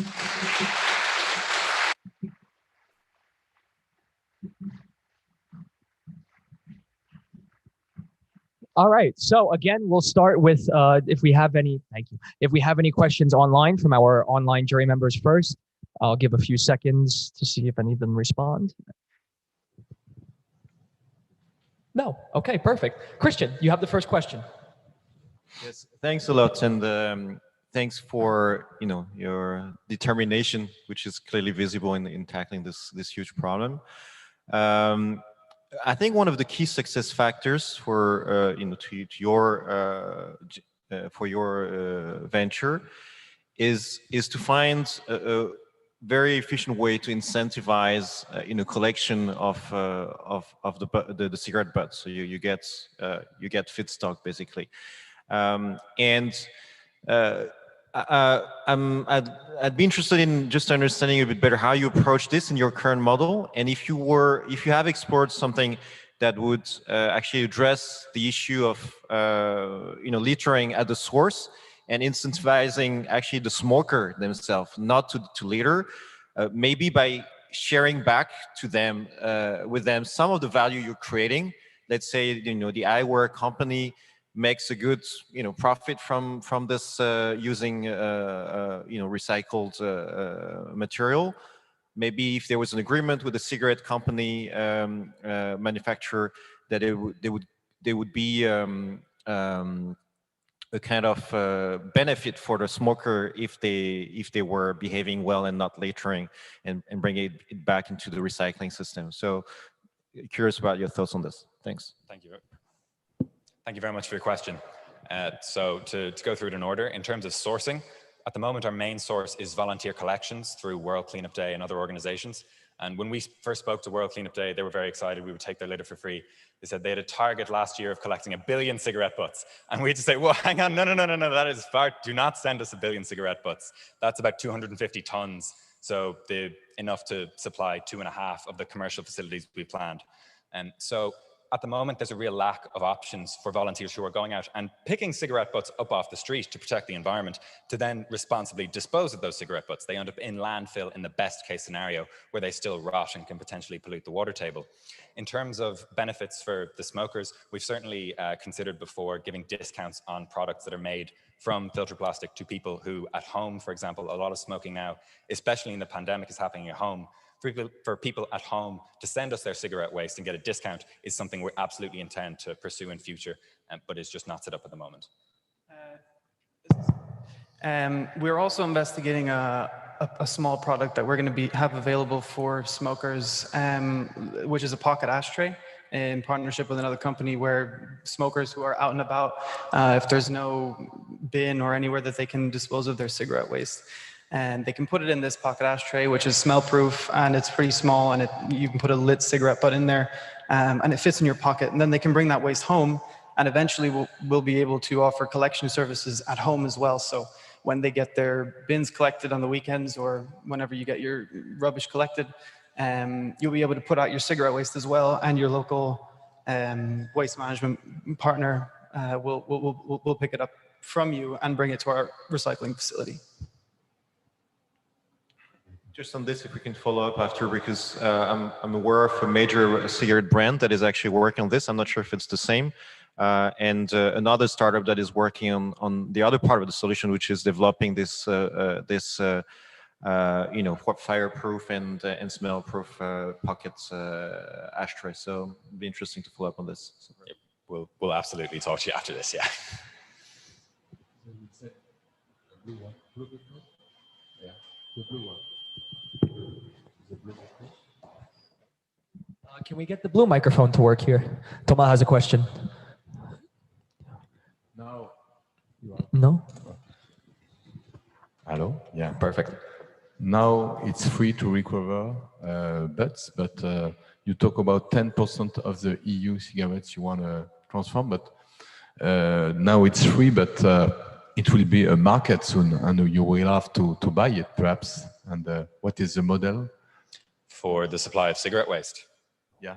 So unfortunately, at the moment, there's just such a vast supply of cigarette waste, most of it ending up on the street or in landfill, and then a small amount ending up, most of it ending up on the street, small amount in landfill, and then only a tiny fraction being sent to landfill or recycled. We haven't yet run into any problems with the supply of waste, just given the extremely vast quantities. We've had a lot of people offer us waste for free. So World Cleanup Day is an example. A lot of large companies will reach out and say, we've been collecting cigarette butts in our ashtrays. Can we just send them to you? And unfortunately, we're not at the scale yet where we can accept that. But 10% of the EU cigarette waste, we expect to be able to collect without paying for it. However, we are selling plastic at a profit without considering, at the moment, we plan to generate revenue on collection. But if it's a case where we need to buy the cigarette waste in order to make sure it doesn't end up in the ocean, we will absolutely do that, because our main priority in recycling the material and making profit there is to keep the waste from ending up in the ocean. So if it's a case of incentivizing people with money to go out and do beach cleanups, that's where we'll have to go. Okay, I believe we have a question online from Ms. Marie-Amelie. Thanks. I'm wondering about the product life cycle and circular economy. I think it's really interesting that a lot of brands are starting to think about what happens to their product once they've sold it. So if it's glasses or anything like that, I'm wondering if,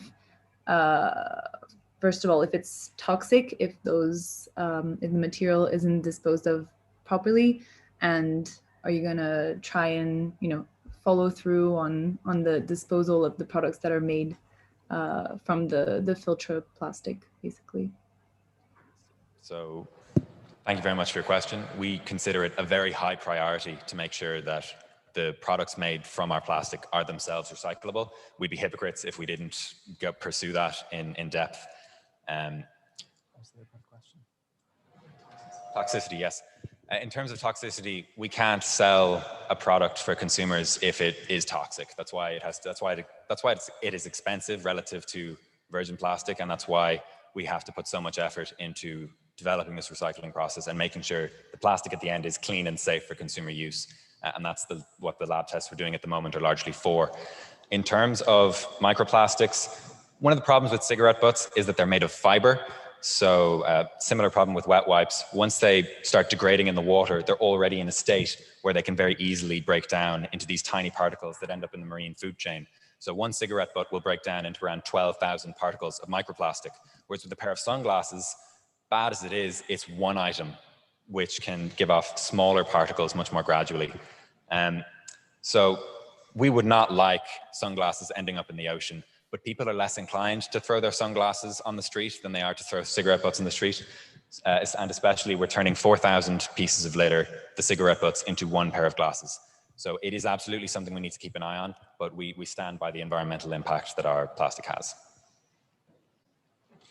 Thanks. Can we get the yellow microphone to work? Adrien has a question. Okay, nice.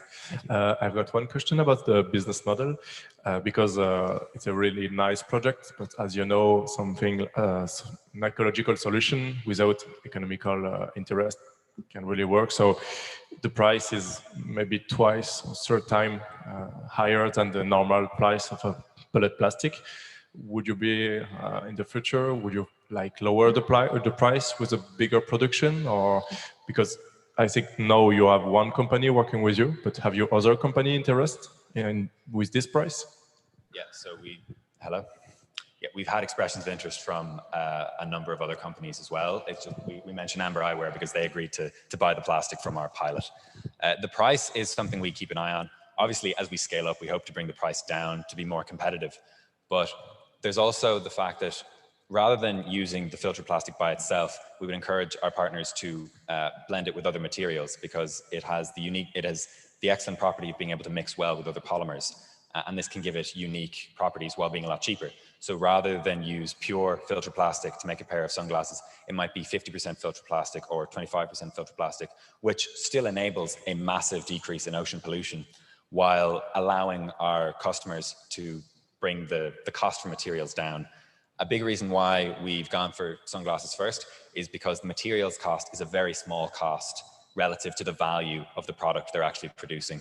And we would intend to target more products like that. So surfboards and skateboards and phone cases where you're really more buying the brand behind the product than the actual material itself. Like we wouldn't be able to compete, and this is a mistake a lot of the other cigarette recycling companies make. You can't compete making like park benches and urban furniture out of a very expensive plastic. It's not economically feasible, and it's sort of a waste of the incredible environmental impact we can bring to bear. Like the presence of this conference shows that people care deeply about the ocean, and consumers are increasingly willing to pay for that and to pay to improve the planet and to feel less guilty about their own lifestyles. So we will bring costs down as much as we can to do our best, but we also feel we're providing a value that is more than worth the price we've set. So thank you very much. Okay, and that's all we have for questions now. We are out of time, unfortunately. But gentlemen, thank you very much for that presentation. Beautifully done, I must say. Beautifully done. Okay, so here's the deal now. So the jury is going to leave and they're going to deliberate and decide who they want to be the winner of this year's MOPC. But the rest of us will be here because we have an audience choice award, which means that you guys will have this link. So go to this link here or scan this QR code if you can, and vote for your favorite team because they will be given a prize. So your vote does definitely count. And as soon as you're done with that, you can head up to the terrace for a nice little break, but only once you finish voting. And then you can go.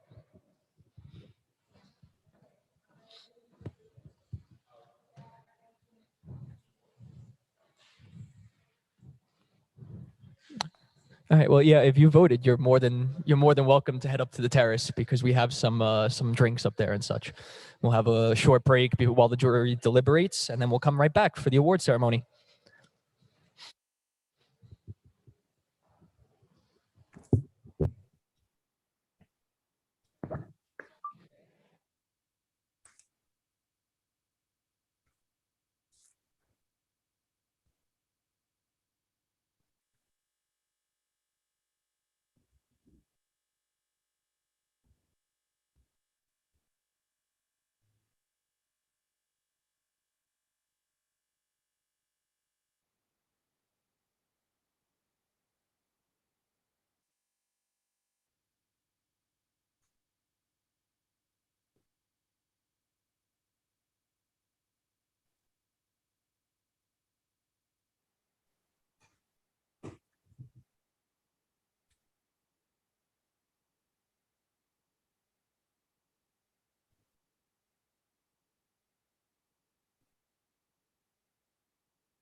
Mais est-ce que je dois compléter un truc ou pas pour valider le bail?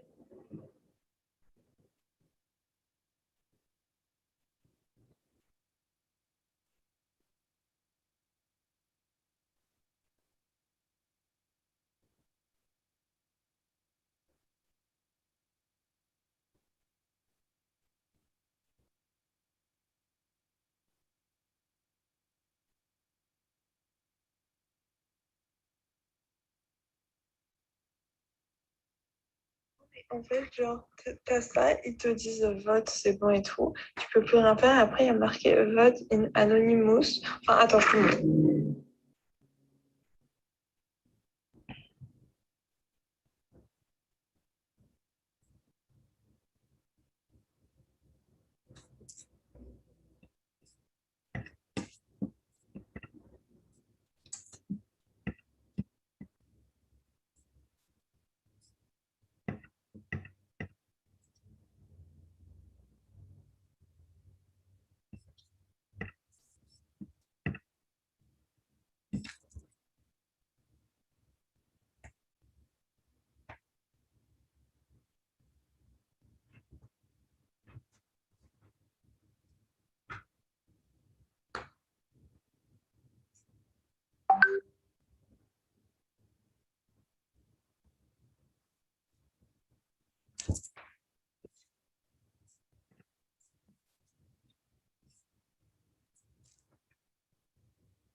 All right.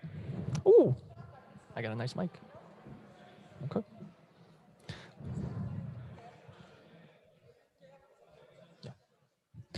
All right, everybody, please make your way back to your seats. I see we got a couple stragglers here.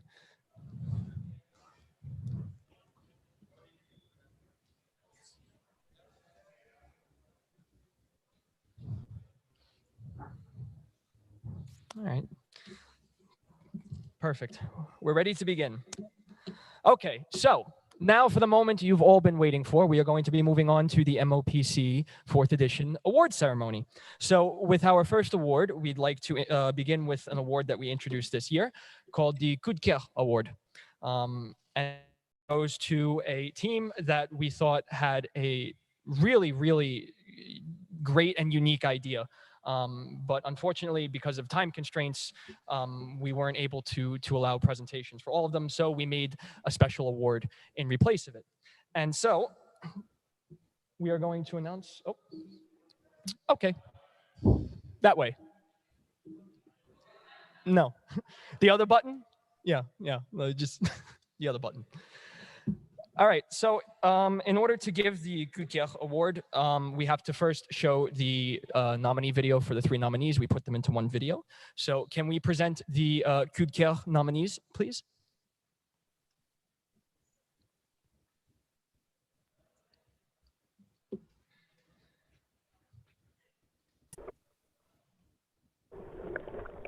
Hey buddy, are you happy?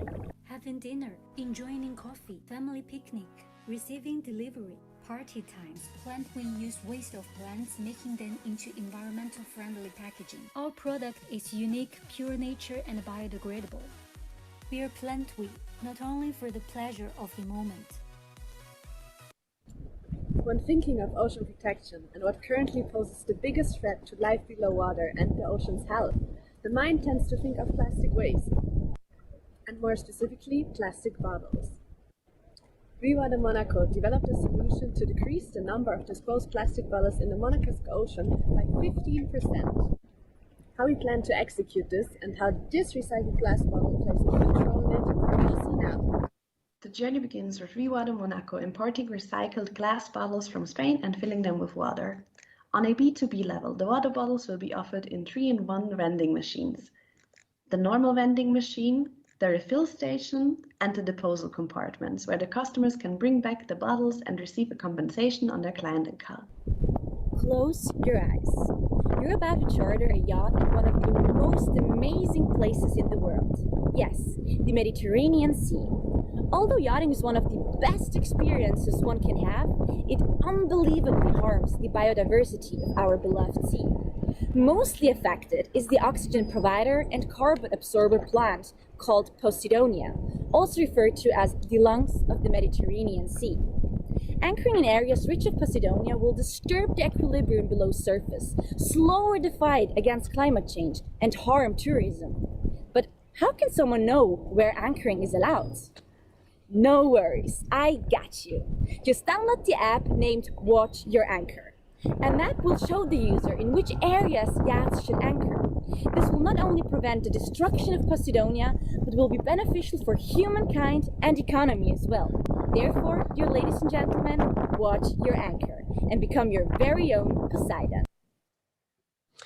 Okay, so thank you. A nice round of applause we got going there. So the 3 nominees are Plant We from Schema, Rewater from IUM, and finally, Watch Your Anchor, which is also from IUM. And I would like to invite the president of the Fondation Albert II, Mr. Olivier Venden, to come and present the Coup de Cœur Award.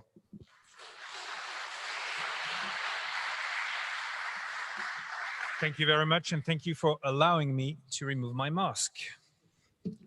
Here's the envelope. We're going to make it very properly, very official.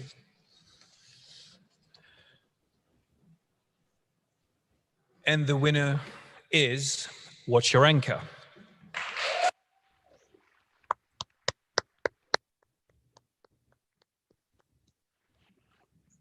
So while you come on stage, let me just say maybe a few words on the reason why we chose you as the winner of this category. Well, I would say, to sum it up, that it brings the two worlds together, tourism and economy on the one hand, and preservation of the environment on the other hand. And we believe that is part of the transition, that is part of the big solution for the planet to make these two worlds live together and reconcile this time humanity with economy and environment, I would add, Robert. So congratulations once again, well deserved.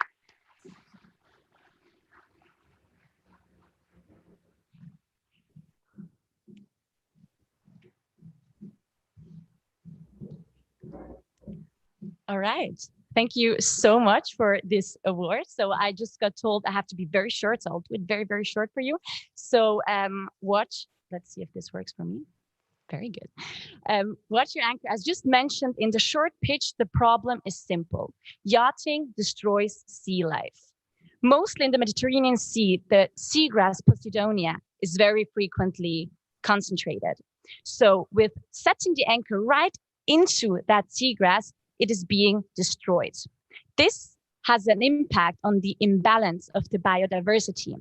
And this imbalance disturbs the sea life and therefore the functionality of that seagrass. And that functionality is, as just said, absorbing CO2 that helps to climate change and also giving home to a lot of species in the water. And destroying this also has a big impact on the tourism and economy, since the beauty will be destroyed and people will not be able to see the beauty when going to diving lessons and just having reasons to get here to do their vacation. So with my solution or my mission statement, I want to aim that the biodiversity is being preserved through the prevention of setting anchor in those red zones, rich of Posidonia. So the solution will be an app.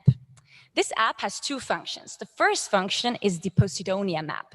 With the partnership with diving experts called Donia, which are located locally here at the Côte d'Azur, I will create a map that people can just download for free on the store and see in which areas they should anchor when yachting or just chartering a boat and in which not. While developing further, a second function will be introduced. This will be a personal tourist guide, which is exploring the Mediterranean Sea. For a small commission, local services such as bars, restaurants, diving clubs, and so on can pay that yearly amount and be featured in that app. So meaning tourists can come to this beautiful area here and not only be careful about the ocean, but also book their dinner reservation, their hotel, or their bar next to the coast right in that application, all in once. So the next steps, I'll just go quickly through them. To make these things going is contacting sponsors, because we need capital, and also Donia for the partnership to do that cartography and develop it further. Later, we should do funding events to raise even more money and just see if maybe we need a loan from a bank. Then lastly, we will do appointments with app developers, agree on a roadmap on the launch of the app and trying to plan this. And then when we can kick off that app development, we will also kick off the marketing campaign, because then we can really increase the awareness of the whole process behind the concept. And lastly, I will not only add value to one aspect, but to three aspects in total. First, to the sea life, preserving biodiversity and helping the ocean to regenerate, rebuild, and just be as it should be. To the local community, because of that app, people can connect to each other. They can do partnerships with other services that are locally there and just connect everything together. And lastly, to tourists who visit this area here, just because it's so convenient. And with that, dear ladies and gentlemen, watch your anchor and become your very own Poseidon.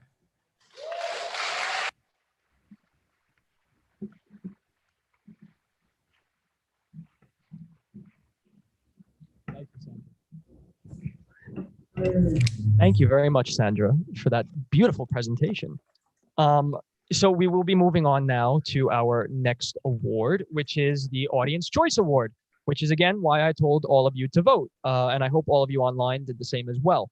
So for the best business pitch awarded by the audience, the president of the jury, Mr. Adrien Coulot, will come up and present the award. Thank you.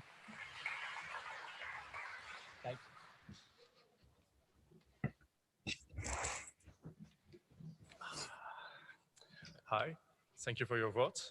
And for the audience vote, the project winner is Eat Insect.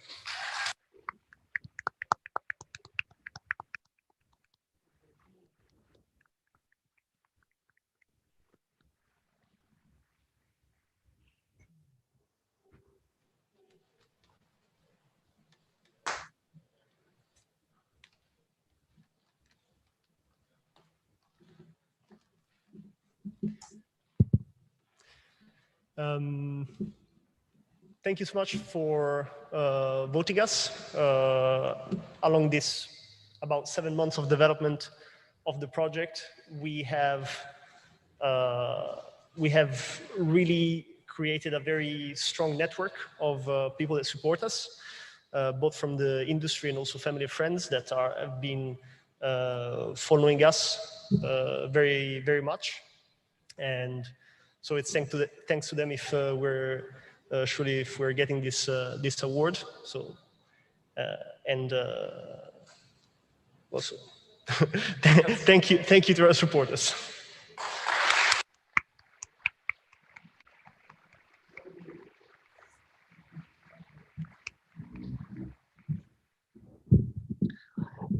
Thank you very much. So very well-deserved award, actually.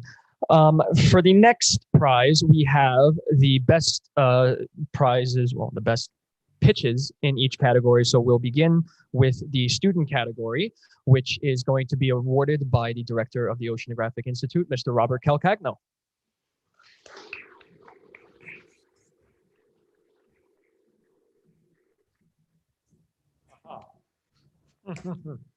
I always dream to do that.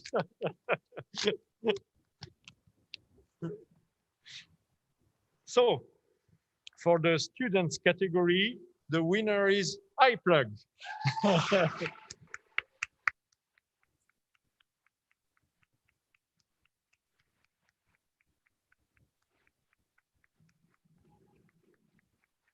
And now, as I was not a member of the jury this year, I would like to call the president of the jury to explain the reason of this choice.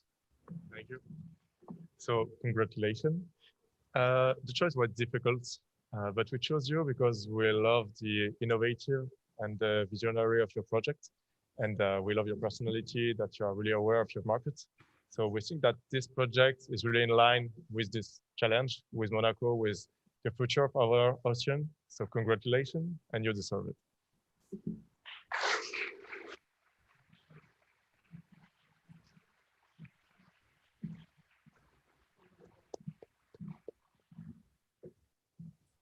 I just would like to thank everybody today. And it was such an amazing experience. I was at the mock challenge 1 month ago, but it's so much different, the MOPC.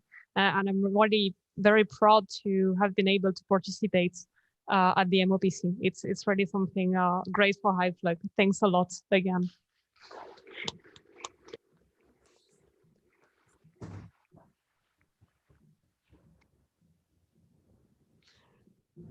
Okay, and with our next award, we have, again, the best business pitch in the professional category, awarded by the founder and CEO of Monaco Impact, Mr. Peter Koopman.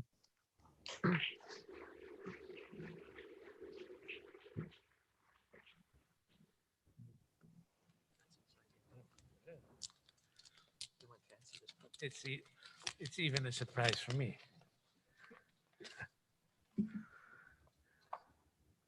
Wow. Incredible. I didn't even dream of that, but I think they deserved it. They deserve to break the taboo, to talk about the bathroom. It is Wipe who won this prize, and I'm very proud.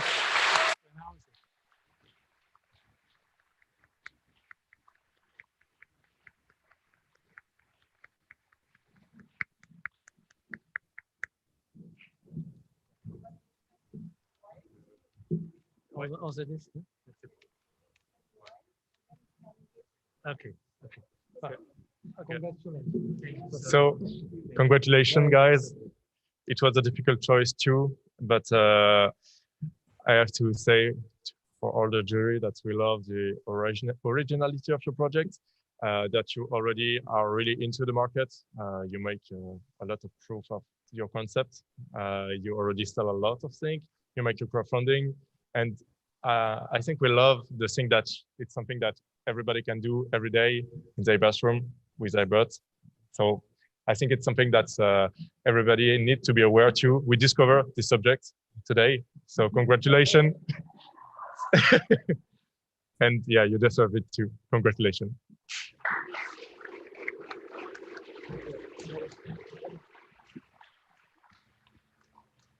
Part of the reward is a funding, a start funding of €5,000 to get you started.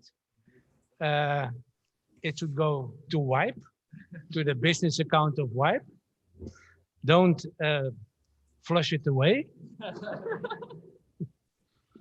It's used for developing this fantastic solution. I think it will really help your part in the environment and the problem of ocean pollution. Congratulations.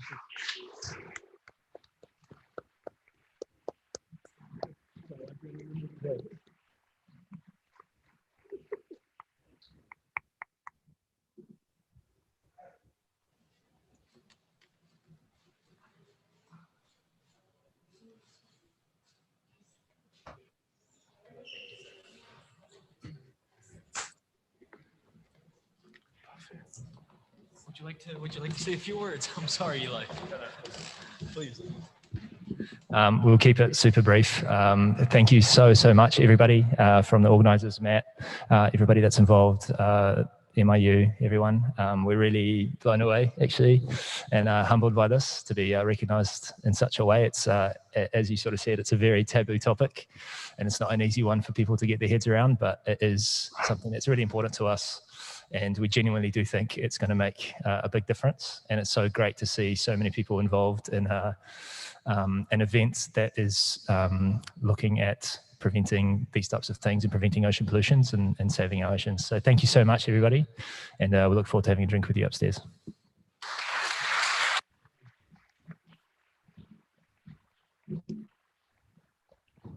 Okay, so I'd like to first, before we close the ceremony, I would like to invite all the winning teams up onto the stage along with our founding partners and our judges in order to take a group photo. And we will do that very quickly, and then we will close the ceremony. And afterwards, there's a cocktail hour. Yeah, I heard some happiness in the crowd there. So I invite all the judges and all the winning teams on stage.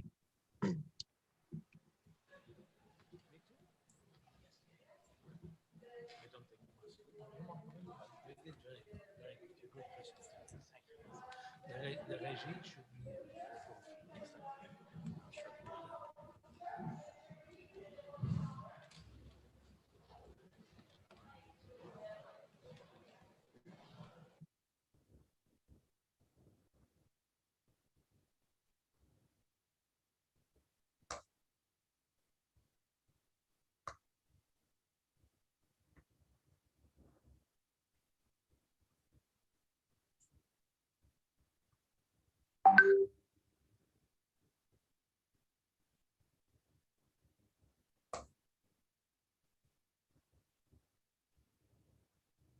Je me rends compte qu'en fait, je t'avais envoyé des WhatsApp, mais du coup, tu n'as jamais dû les recevoir, c'est ça, parce que c'était sur ton ancien numéro.